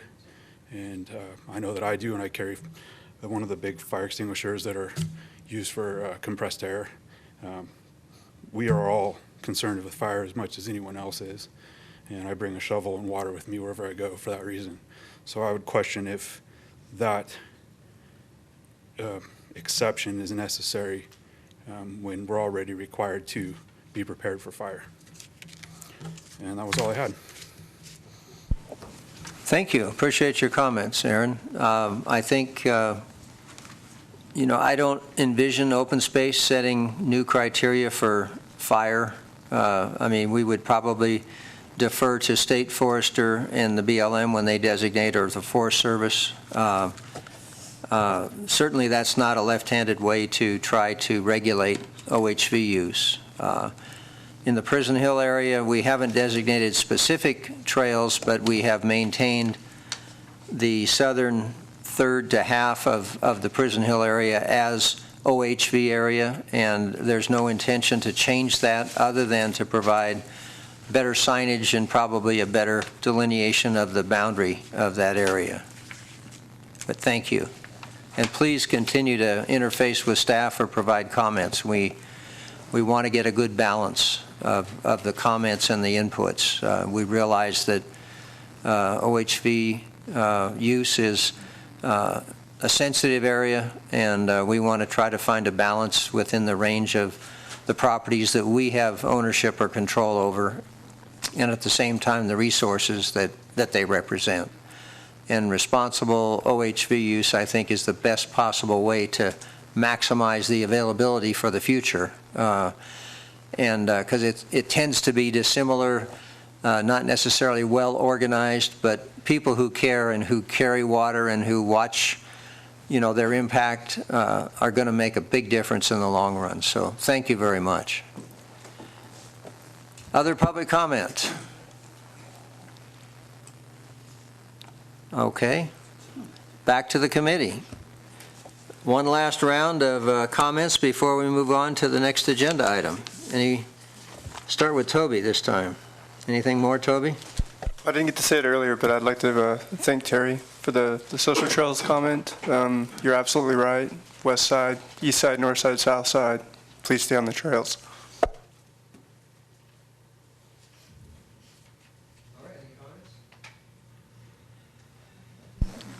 Okay. Howard? Margie? Donna?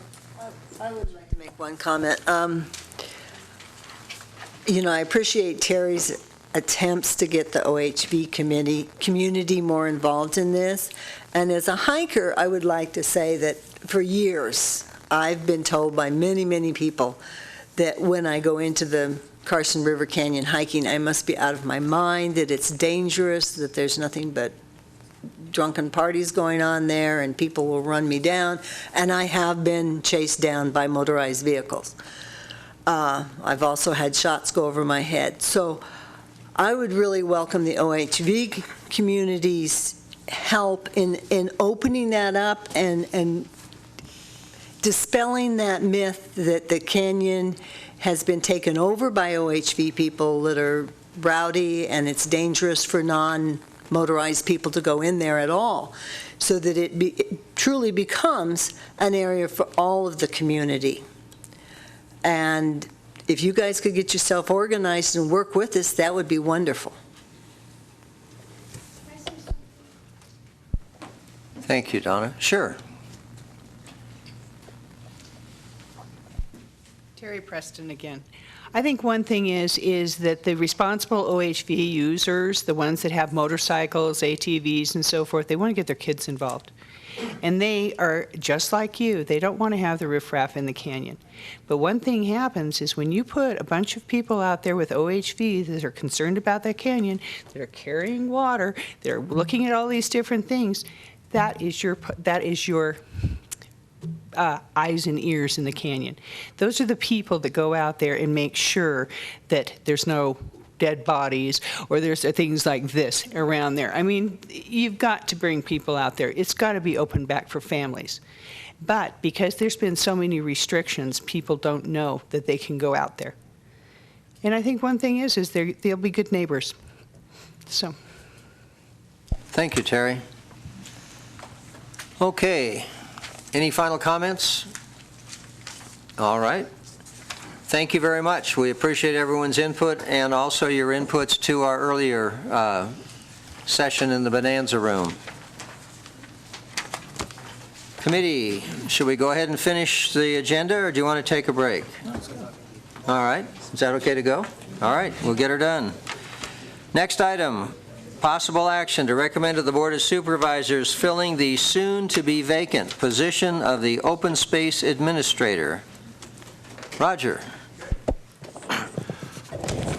Well, I wish I could call Steve Hartman back here from dinner because I thought he was very eloquent in addressing this issue. And if it pleases the committee, I'd like to just read my staff report because I think it hits all the points, and I think if I try to freelance it, I may miss some of these points. So it's about 2 pages long, but I think we get through it rather quickly. So I'll start with reading the staff report. Juan Guzman is retiring after serving as the city's first and only open space administrator. Mr. Guzman's last working day is September 4th, 2014. And by the way, this is his last meeting in front of this committee, and I think he's appreciative of that too. Mr. Guzman did an admirable job supervising the open space program for the past 14 and a half years, and was very successful along with the Open Space Advisory Committee in establishing the program and acquiring the properties that make up the open space system. The hard work of Mr. Guzman and the committee has resulted in creating the most advanced open space program in the state. And I really think this is a program that, all of us should be very proud of it. This is a program that the citizens of the city can be proud of. See, when I freelance, I end up repeating myself, so I'm sorry about that. The open space program is going to provide many benefits to the residents of Carson City far into the future. One of the most significant achievements during this time was the passage of the Omnibus Public Lands Management Act of 2009, otherwise known as the Carson City Lands Bill. With the retirement of Mr. Guzman, along with the direction given to staff and the committee by the Board of Supervisors to de-emphasize acquisitions and to emphasize and place priority on the management of lands required, the program is moving into a new era. This new era will focus on the management of the land and its natural resources, as well as address potential recreation opportunities, demands, and special events. The open space administrator position will require different skill sets than in the past. This position will require a strong background in education and experience in natural resources management. In many ways, the new era will be just as challenging as the former era. In addition to the possible needs for some land transactions and acquisitions and the management of natural resources and recreation, the new administrator will still have to actively supervise staff and volunteers and coordinate and interface with a myriad of federal, state, local agencies, as well as nonprofit organizations. The new administrator will have to employ sophisticated management techniques that will balance the protection of diverse resources from montane forest and Great Basin sagebrush plant communities to riparian ecosystems with an increasing demand for its use. This balance will need to be achieved while working within the confines of the various deed restrictions, programmatic agreements, master plans, and grant restrictions. This will require an administrator that has a strong base in the biological sciences as well as social sciences and possess strong communication skills. The new administrator will have to be adept at carrying out direction provided by the Open Space Advisory Committee as well as the Board of Supervisors. The new administrator will also have to be skilled in seeking, writing, and administering grants. A working knowledge and experience in working with grants such as the Land Water Conservation Program, Southern Nevada Public Land Management Act, Recreational Trails, Forest Legacy, and the Nevada Division of Environmental Protection and the Natural Resources Conservation Service will be critical. There has been some sentiment expressed that this position could be left vacant and that the task of this position could be performed by volunteers or could be shared by a lesser position and possibly the Parks and Recreation Director. Staff firmly believes that employing either of these two options would be insufficient and a mistake that over the long run would be detrimental to the program. Staff believes it is essential to have a position that is dedicated to the administration and management of the open space program that will soon approximate 7,000 acres. Staff feels that it will be essential to increase our involvement with and to partner with nonprofits and volunteers such as Muscle Powered and Friends of the Silver Saddle Ranch to achieve our goals, but that it is critical that a professional oversee the management of the program. Staff is requesting that the committee recommend to that the open space administrator position be filled upon the retirement of Mr. Guzman. If you have any questions, I'd be happy to answer them. Any questions for Roger regarding his recommendation? Okay, Howard, go ahead with your question. We'll let you speak. Roger, right now Parks and Recreation has somebody who manages a work plan for the management of the park space. I really think it's essential that this position, too, is more resource-orientated and full-time position, too, and that is skilled in putting together work plans, or would that be somebody else who might be doing that in Carson City? And also a capital improvement plan for open space. So I really see this as a hands-on, let's get a work program, both maintenance and operations, as well as a capital improvements program that we can start putting some dollar figures to, and getting resources put into the open space to take care of these things that we heard tonight from the public on erosion into the river and things like that. That would be my... Well, I guess just maybe to follow up on your comment or your question, you're absolutely correct. One of the primary duties of the open space administrator would be to manage the budget for that program, which would include not only your operation and maintenance budget, but would also include capital budget as well. And the other primary duty or task of this individual would be to help and lead the direction in setting out a work program, probably working closely with the natural resources specialist. But I think today it's pretty evident, I mean tonight I think it was pretty evident of all the challenges that we're facing here in the future, everything from the demands of recreation, everything from OHV use to non-motorized use, and the protection of the resources that's been so well pointed out tonight. Thank you, Roger. Donna, did you want to make a statement? Yeah, I just wanted to say that Carson City, we've invested a very lot of money from Carson City residents in purchasing these lands. If we in any way shortchange our management of these lands, we will definitely not be doing a service to the members of this community who have put their good money and their faith in us to not only acquire but to manage these lands. It would be similar to somebody buying a very expensive apartment complex and then saying to the tenants, "Now we expect you to voluntarily take care of it." We could wind up becoming slumlords in a sense if we weren't very careful. I think it's absolutely vital that we have somebody, a strong person in this position to manage these lands. It's a horrendous task. I would not even want it. Any other comments at this point from the committee? Okay, we'll open it up to public comment. Morris. Thank you again, Mr. Chairman.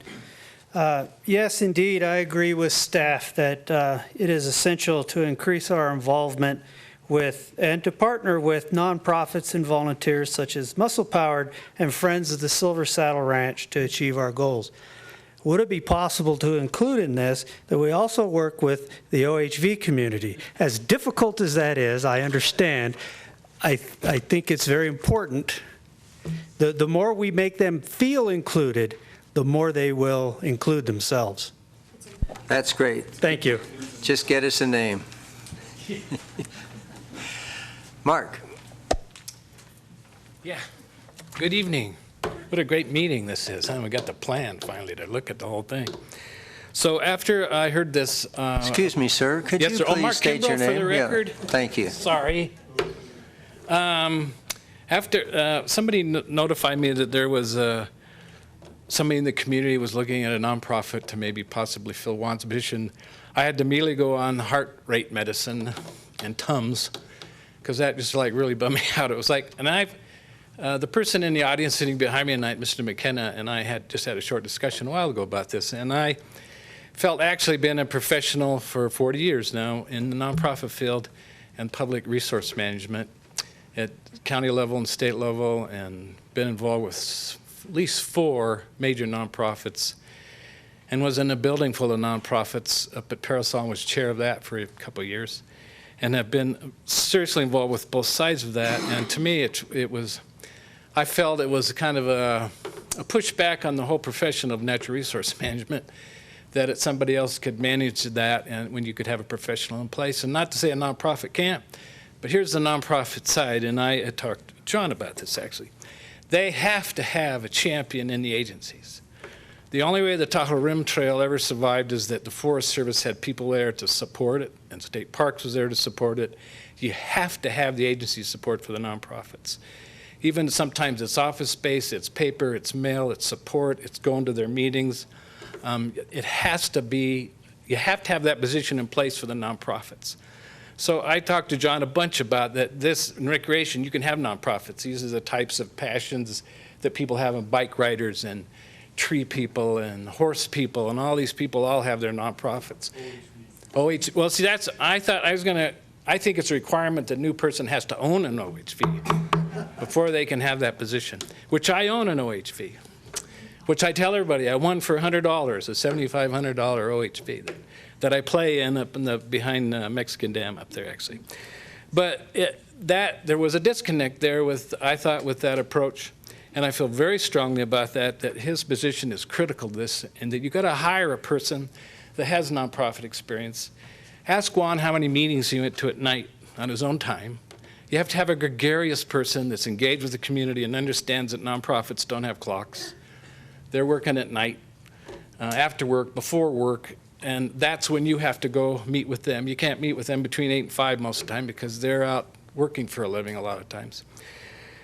So and I learned this at the Parasol building, working with a lot of nonprofits. Collaboration creates conflict. And that you need to know that right up front, because all these groups are going to be after Juan's position to have these things done for them. And that creates conflict. So that person has to be strong in how to resolve these conflicts, work with all these nonprofits, and hopefully get something at the end that at least win-win, or kind of a combination of that when you're done with all that.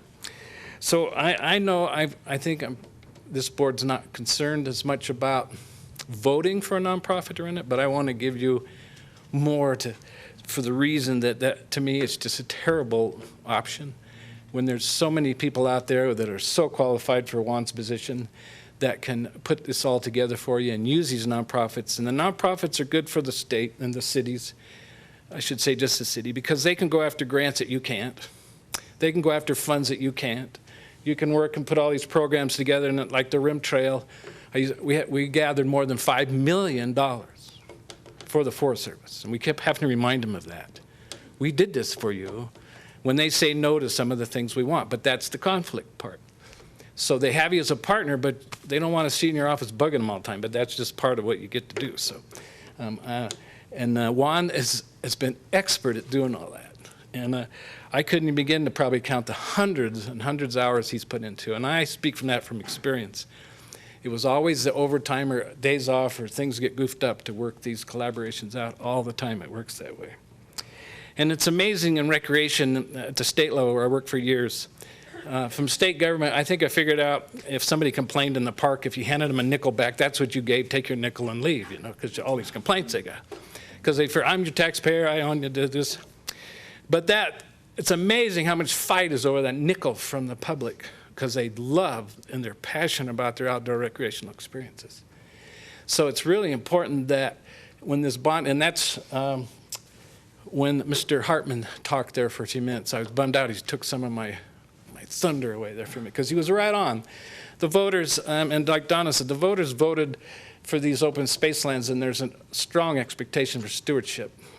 And the only time that stewardship comes into play if there's something that hits them personally, some bad day on it with an OHV or a bad day with dogs. I was up at the waterfall trail I've been working on, and first I saw 2 dogs go up with this one group of kids. You'd be amazed how many kids go up there in families now. And they had a pit bull and some other dog off a leash. So then the next I see, up comes a wiener dog and a little yippy dog. So so I told them, well, there's some dogs up there off leash. So they go up there. So then a few more minutes later, there's 3 more dogs, a bulldog and a couple others. There's all at one time at the waterfall. and it blew up. Blew up, and it wasn't, everybody thought it was a pit bull. It was one of those little yippy dogs that thought that he was a pit bull, and he went to go yip at the pit bull. So it sounded like the pit bull was eating this little dog, but it wasn't. It was just yipping at him. So I had AmeriCorps with me, and they're diving in the rocks, grabbing dogs and kids and people. So guess where they were? I figured they'd be Monday morning. They'd be down calling Juan, saying, hey, what's up with all this? And that's when they show up at your doors, when you're stepping on something that's part of their experience out there. You have to have somebody in place. And Roger already runs a shop, one of the best parks and rec in the state, and he can't carry 2 loads. It's just way beyond any expectation you should put on him. And Ann does an excellent job of the resource side, which is a critical part of it. So I think I'm done. I did want to give one other example that in Recreation now, I'm working on another committee with BLM right now on the Black Rock Desert, which is in the headlines for Burning Man right now. But they have, the only success story they have is they have all these collaborations with all these groups, Friends of Black Rock, Nevada Wilderness. So all the agencies have these nonprofits lined up, and we meet like twice a year. And a lot of the work being done on the BLM land is because of these nonprofits. But they need BLM and a staff person to work all this out with them. So they actually have a person just for that.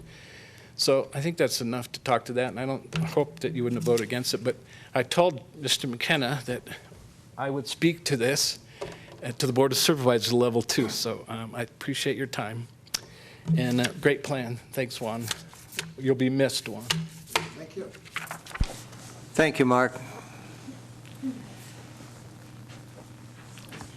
Further public comment? John?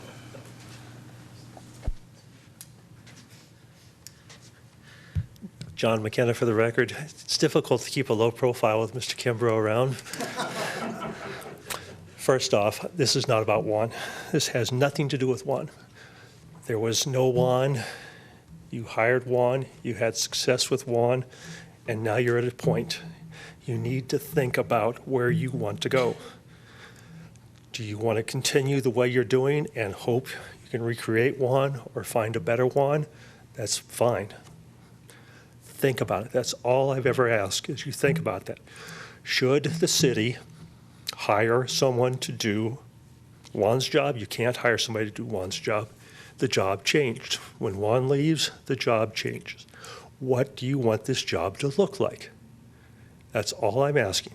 If you want to have a city employee do it with all the city benefits, that's fine. If you want to have a nonprofit group of citizens out there running their open space, that's fine too. Think about it. That's all I ask. Questions? Any questions for John? By the way, let me just say one thing. I don't like, as a supervisor, to show up at your meetings and talk. These are citizen meetings. We're here for the citizens to run their government. But I will answer any questions if you have any.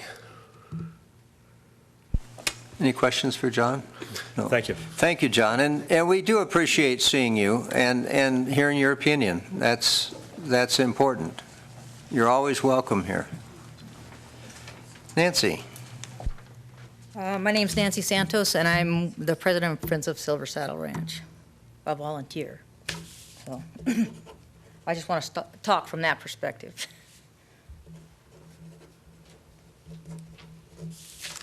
I've actually been involved with the ranch since inception in like 2000, when the BLM first initiated the volunteer group idea. And what's been said tonight by Mike and even Mr. Hartman is true. You have to have somebody in the agency. Not filling this position would be insane. I mean, the organization, like for our example, could not even step in and fill his shoes. Whether it's management or purchasing land, this management is going to be worse, way worse. And I look at this little spreadsheet with the jobs that are all under there. Hardly one person could do that and do it well, except for one. You know, and I want to say we appreciate working with him all these years too. I mean, he makes things easier, and he will listen. So just beware that that volunteers will not be able to step up to do this, even if you want them to. Thank you. Thank you, Nancy. Any other public comment? Committee comment. Yes, Margie. For my thoughts, I've been giving this a great deal of thought myself. And Juan is my friend, and he's been my friend for a long time. Well, at least, since 2005. I'm not thinking that the open space needs to replace Juan. Juan has brought the absolutely perfect skill set to get us to the point that we're at. I think that the next person holding the position is going to have a very different skill set, but I don't think that that means that the position is any less important. So thank you, Juan. I'm going to miss you. And nobody else calls me Margarita. I'd like to just make a couple comments. I think Roger's recommendation describes a little different skill set than Juan. In my mind, having been involved in the open space from the time of the election and then subsequently becoming a member of Open Space Committee, my sense of the community is that open space is a wonderful asset that is really supported by the community, both with their sales tax dollars as well as their hearts and their concerns for the community. I am really proud of what Carson City has, and I think it's essential that we step up now with a more intense management, because frankly, we're about to embark on, to paraphrase Marie, somewhere between 5,000 and 6,000 acres worth of new management, and we've got a big job ahead of us, and we don't really know completely what that means. And I think it's essential in my mind, as what I see us in our trust responsibility to the supervisors and the community, that we make a recommendation to the board in this matter. And I strongly feel that we need to do that in the form of filling the position of administrator in the context of the outline that we've seen from Roger. So that would be my opinion.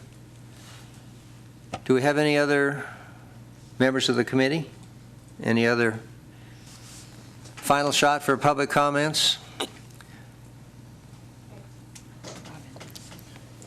Hi, Robin. Hi. Robin Orloff here. I'm Juan, you're going to be missed. I want to tell everyone on this committee thank you for everything you've been doing. It's a tremendous amount of work, and I've enjoyed working, and I'll continue to work with Ann. Roger, I like everything you said. I use all the parks in this city. I appreciate everything you do for the parks, and it's a huge job, and I can't imagine you taking, I mean, I know you could take over open space, but I think that would be a huge job. I think, one, it's going to be very difficult to replace you. I like the idea of building on what you've done, and I've appreciated your sense of humor and answering all my emails, and I'm just very grateful for our parks and rec and everything you've done for open space. Thank you. And I really like Terry's idea, I don't know if she's still here, policing, using our sheriff's department and all their equipment to get into the river areas, Brunswick area, maybe up to Graffiti Rock where there are fires and graffiti. So, thanks everyone. Thank you, Robin. More public comment.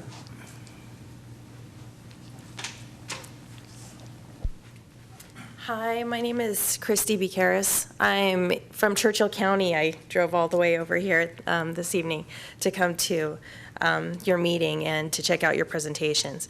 I spent Friday with Juan because I'm a fellow recreation professional through Nevada Recreation and Park Society. I met all of these wonderful staff that you have. And I just wanted to say that from my time with him and Ann that your positions really are vital. Everybody has their own jobs that they do specifically, and if taking one out of the picture and not filling that position, you're putting a lot of stress on his coworkers. And watching Juan at work and explaining his position to me, he seems very good at collaborating and making sure that things keep a momentum. I was really surprised. I've been coming to quite a few of our socials and presentations, and it's wonderful that your department has opened that up to Northern Nevada recreational organizations, not just leaving it to Carson City, but including us. And the last tour that I went on was up to your waterfall, and that made me want to come the next weekend and bring my family to check out your resources and the beautification projects that you guys have been working on within your city. So I didn't realize how much work has been done in open space in your area, and I would just hate to see you guys lose that momentum by not filling the position or not considering the impact that it would have on your resources and your department by losing Juan. So thank you very much. Thank you, Christy. Yes, Howard. I was just wondering if let's just think about volunteer position or some sort of group that comes in here. How would we recruit for that? Would we put out requests for proposals to have somebody volunteer to take care of the assets that Carson City owns? That's probably exactly what we'd have to do. We would have to request, make a request for qualifications and proposals. You're talking about if we decide to go the alternative route. Yes, exactly. Yeah, and that's exactly. So we'd probably have some criteria that we would want to we would have to develop filled that. in, and all this would be for free, right? Oh, sure. I mean, I think if we're talking about Volunteers. we're talking about, volunteers. It's volunteer-free effort. Okay. That seems like a long shot. But I'm sure there's a lot of consultants or management folks that would be interested in managing for fees. And sometimes I caution on the hiring of management firms or consultants, because usually it's a little joke that goes around. There are people who get hired who want to borrow your watch so they can tell you what time it is. So anyway, so I'm just wondering what that might look like if we did try to recruit a volunteer program. And another option wouldn't necessarily be completely volunteer managed. I mean, you could put out a request for qualifications and proposals for a nonprofit organization to run the program for you at a fee, at a contracted price. Bruce, can I comment on that? Certainly. Come on up, John. John McKenna. The city will address acquiring a group that has a lot of volunteers, the Humane Society of Nevada, to run its animal shelter. That is an example of what could happen. I'm not trying to push one side or the other. All I'm trying to do is get some thinking outside the box. Mr. Kimbrough here was hired as executive director of the Tahoe Rim Trail Association. I was on the group that hired him. The Rim Trail Association has 3 employees. The city could give money to a nonprofit who would have an executive director and 2 wands, and they could run it. What I'm looking for is, does government need to be involved in where open space is going, or is it the citizens that need to be involved in where open space is going? I'm just asking for a little bit of outside of the box discussion and thinking.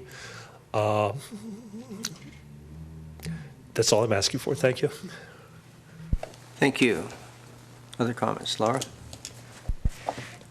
And I really appreciate Supervisor McKenna's statements, particularly the statement that, and we all agree with, that we need to define this new job because we are in a new phase and we need all of us to consider very much what the qualifications should be, what the job should be, and how whoever undertakes that interacts with the citizens of Carson City. We're all citizens of Carson City.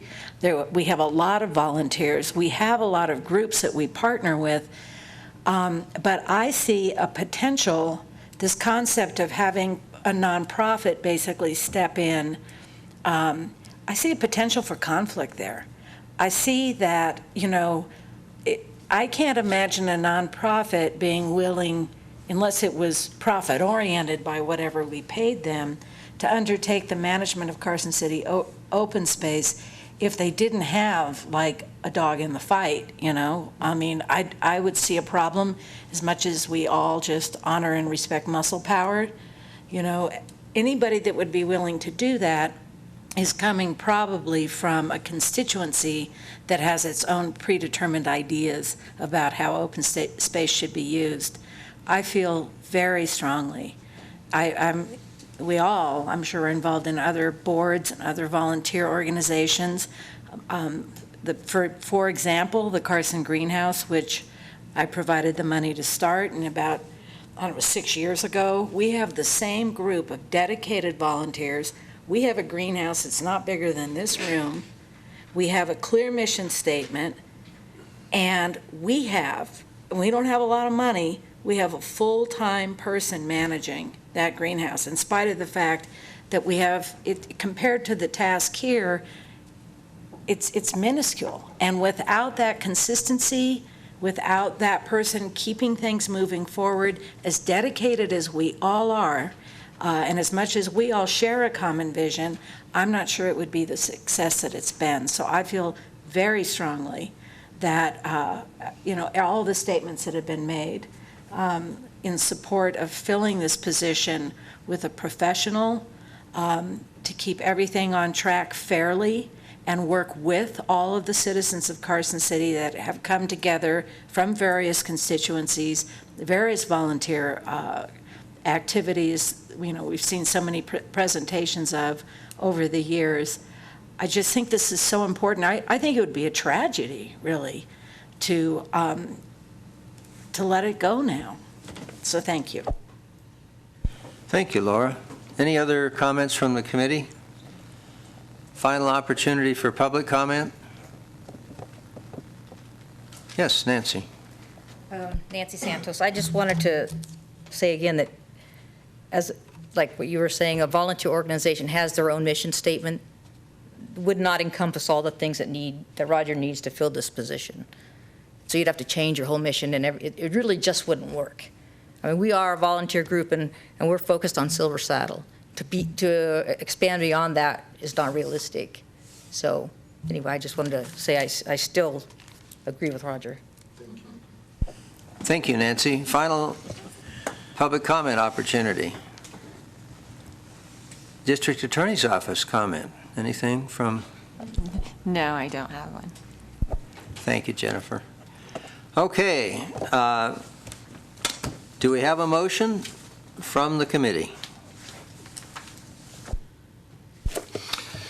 I'll make that motion. Move to recommend to the Board of Supervisors filling the soon-to-be vacant position of the Open Space Administrator, and consider the comments we heard today in public and from the Advisory Board.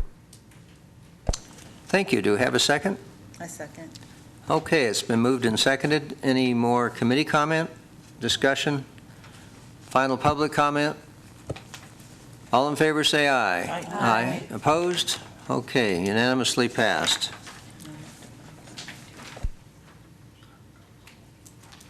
Not everybody is able to leave their position in a way that nobody wants to attempt to fill the shoes that are being left. Juan, you've done a great job. Thank you, sir. Okay, back to you, Juan. Item 3C, possible action to recommend to the Board of Supervisors the expenditure of additional funds approximating $16,530 from open space land acquisition account towards the purchase of a strip of land 20 feet wide, 1,421 feet long, from the Arrays Family Trust, Family 1993 Trust for the extension of the freeway multi-use path from Highway 50 South towards 5th Street. Juan, how do I pronounce that family name? Arrays. I'll ask somebody else. Thanks, Juan. It's one of the few things I can do well. Will you mention it to Steve Harmon? The one who can't pronounce Arrays. 1 second, Juan. Go ahead. I'm sorry, thank you. I don't want to interrupt. This is very important. I am not, disclosing and abstaining from this, having represented the property owner concerning this property. A non-related issue long ago, but still. Thank you. Thank you very much. And how do you pronounce the name? I don't even try. Defer to expert. Mr. Chairman, a few months back, I came to you and asked you for approximately $20,000 in order to conduct some appraisals and hopefully purchase a strip of land necessary for the extension of the freeway trail. The appraisal was done, and the value of the land was higher than we anticipated. We came back and tried to put as much as we can. Believe me, I tried to do my best on the RTC, Regional Transportation Commission, our partner in this transaction. The Regional Transportation Commission very kindly but firmly explained that they're bringing about more than $680,000 into the transaction, and therefore they will ask us if we can increase our amount to complete the purchase by the amount listed in the staff report, which is $16,500 and some. The RTC also, in order to keep me happy, were able to, or not to keep me happy, the RTC also increased the amount that they will donate towards the transaction, and they're adding $10,000 on their side. I believe everybody is aware of where the property is, so we don't need to go into that. Any questions or any clarifications? Juan, one clarification. If I understand correctly, this would complete the linkage, trail linkage from 5th Street to Highway 50, this piece? There are other pieces, but they're donated, right? Right. This is one of the pieces that is needed in order to complete the entire route from approximately the Boys and Girls Club on Northridge Drive all the way down to 5th Street, provided, again, that the grant can be implemented to do that, to build the grant is for our $650,000, not counting this acquisition. So hopefully there will be money enough to do the entire project. Thank you, Juan. I'm sure RTC has their hands full with the weather the last couple of weeks. So, Patrick, did you have anything to add or anything you'd like the committee to be aware of? Patrick Pittenger, Transportation Manager. Not particularly, but I've been here so long, I just feel compelled to say that we only did it really to make Juan happy on his way out, because he has been very good to work with. And I want to just say that we did actually get our official award now that the federal transportation funding has been extended. We actually did get our official award letter for this grant in the last week or so. So we're very happy with that. And I want to make sure I point out that we only did it with the support of many different people, different departments, different volunteer citizen groups. We had consultants, muscle powered, and of course, Roger and his staff, Vern was there, Juan was there. So we're very happy that we're actually gonna be able to continue moving forward on this path. And we do have a plan. We did a corridor plan to eventually get the freeway path all the way down the entire length of the freeway. So this is just the next step moving forward. This is a great linkage, Patrick, and thank you guys for your efforts. This will really be a nice piece of the trail puzzle in Carson, and you've done some nice trails around the freeway, so thank you. Yep. Yes, Howard. Question for Mr. Pittenger.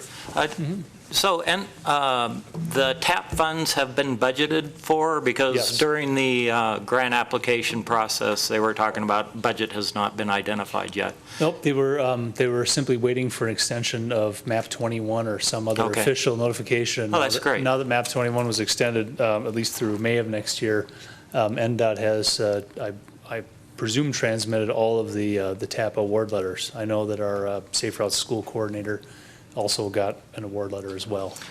And then one other question for Juan. You say that this is within budget, this extra amount that we were considering now. Is this extra amount going to delay any other projects that are being worked on or eliminate any other projects? So this... No, this amount will not delay or we are not taking of any specific project in order to be able to complete this Okay, acquisition. so there's some residual funds from savings from elsewhere or something like Right, that in the correct. budget. Okay, thank you. All right. Great, thank you, Patrick. Any other public comment? Further comments from the committee? Are we ready for a motion? Donna?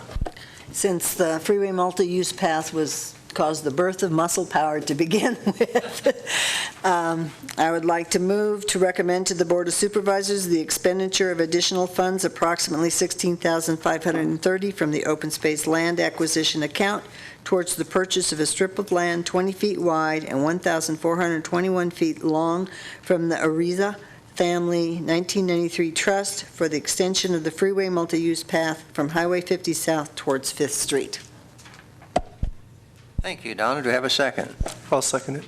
Okay, any further committee comments? Yes, Trish? It doesn't say it will connect with Fifth Street. It only says towards Fifth Street. Is that? Next to the linear ditch trail, which is along 5th Street. Okay. Thank you.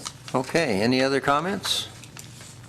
Okay, we have a motion and a second. All in favor say aye. Aye. Opposed and abstain.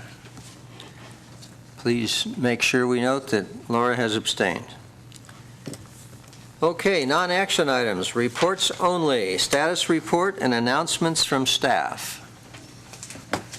Mr. Chairman, on the VNT Trail project, we received notice through our consultant, Mark Kimbrough, that NDOT is just about to issue the encroachment permit, and what that means is that we'll be able to think about constructing the loop from the main VNT. We also have a meeting with NDOT, with State Lands regarding the extension of the trail and clarify some points as to their participation on the program or on the project.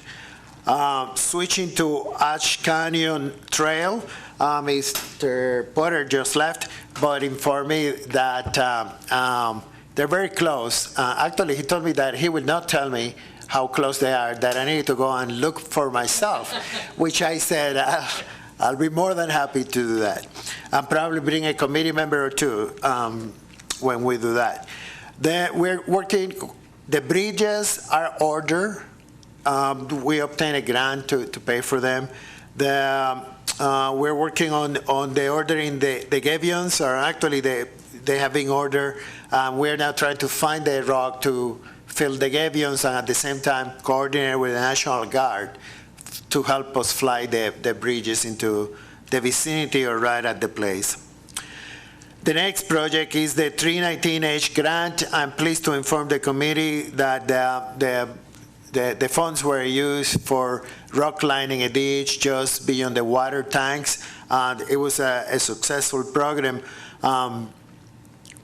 a successful project, and it came out very nicely, and it survived the rain. Of course, it wasn't as hard on that side as it was on the opposite side.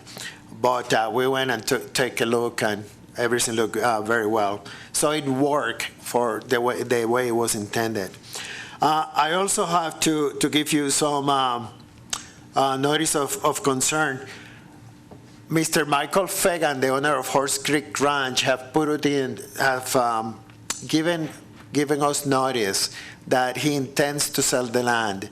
We do have right of first refusal, and he has written a formal letter for us.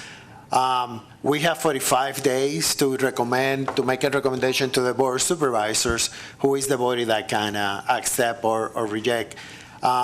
Without going into the merits, the staff believes that the land is protected, so the new owner will be subject to the requirements of the easement. And most likely our recommendation will be along those lines. This may have to be one item, single item meeting, maybe at noon or some other time. We'll call and figure out when we can have a quorum and when we can notice to be able to proceed expeditiously. Excuse me, Juan, that meeting would be to formally recommend a response by the supervisors to the notice of first refusal or opportunity for first refusal? Correct. Okay. I wanted to take the opportunity to thank you, the committee, very much for the opportunity to be your open space manager for the last 14 years, and for your cooperation and your ability to help me. And I will tell Herman again that you guys understand me. He's the one who have a problem listening. Thank you very much. Thank you, Juan. Ann, did you have anything? I don't think I have anything to add. Thank you. Okay. Roger's obviously not making comments in here. Any member announcements or requests for information? Yes, Trish. Well, I first want to say that I'm really glad that you've planned this retirement party for September 4th. And the reason is part of the announcement that I'm making is if you're going to have some special meeting about Horse Creek Ranch, I will be unavailable, out of the country, and not communicating with anyone from September 9th through October 7th. So I'm sorry, I probably won't make that special meeting, but I will make your retirement party. Are you in a place where we can come and join you? We can have a meeting overseas, you know? 35-hour flight to South Africa. Join me if you'd like.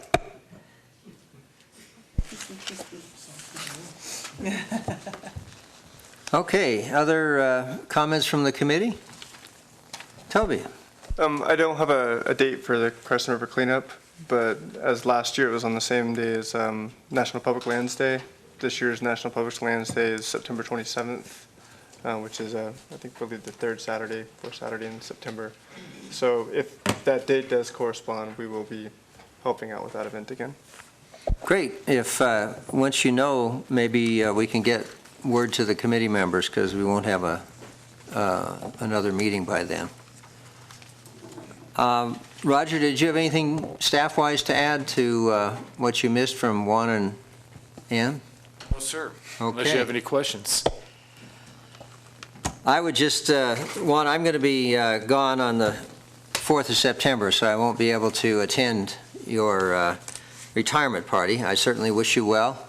As I mentioned before, we really appreciated, I think, and benefited from your hard work and your dedication to open space. We appreciate everything you've done. I think we have a legacy that you should be very proud of. You've been a big part of it, and we look forward to having you able to help us with questions and, volunteer within certain parameters in the future. I see the Swedish flags on the announcement. We hope you enjoy your Volvo, and we wish you the best. So thank you very much. Thank you, sir. Okay. We have, I believe I'm instructed to ask one more time for any final public comments. Okay. With that, do we have a motion to adjourn? I move that we adjourn. Thank you, Juan.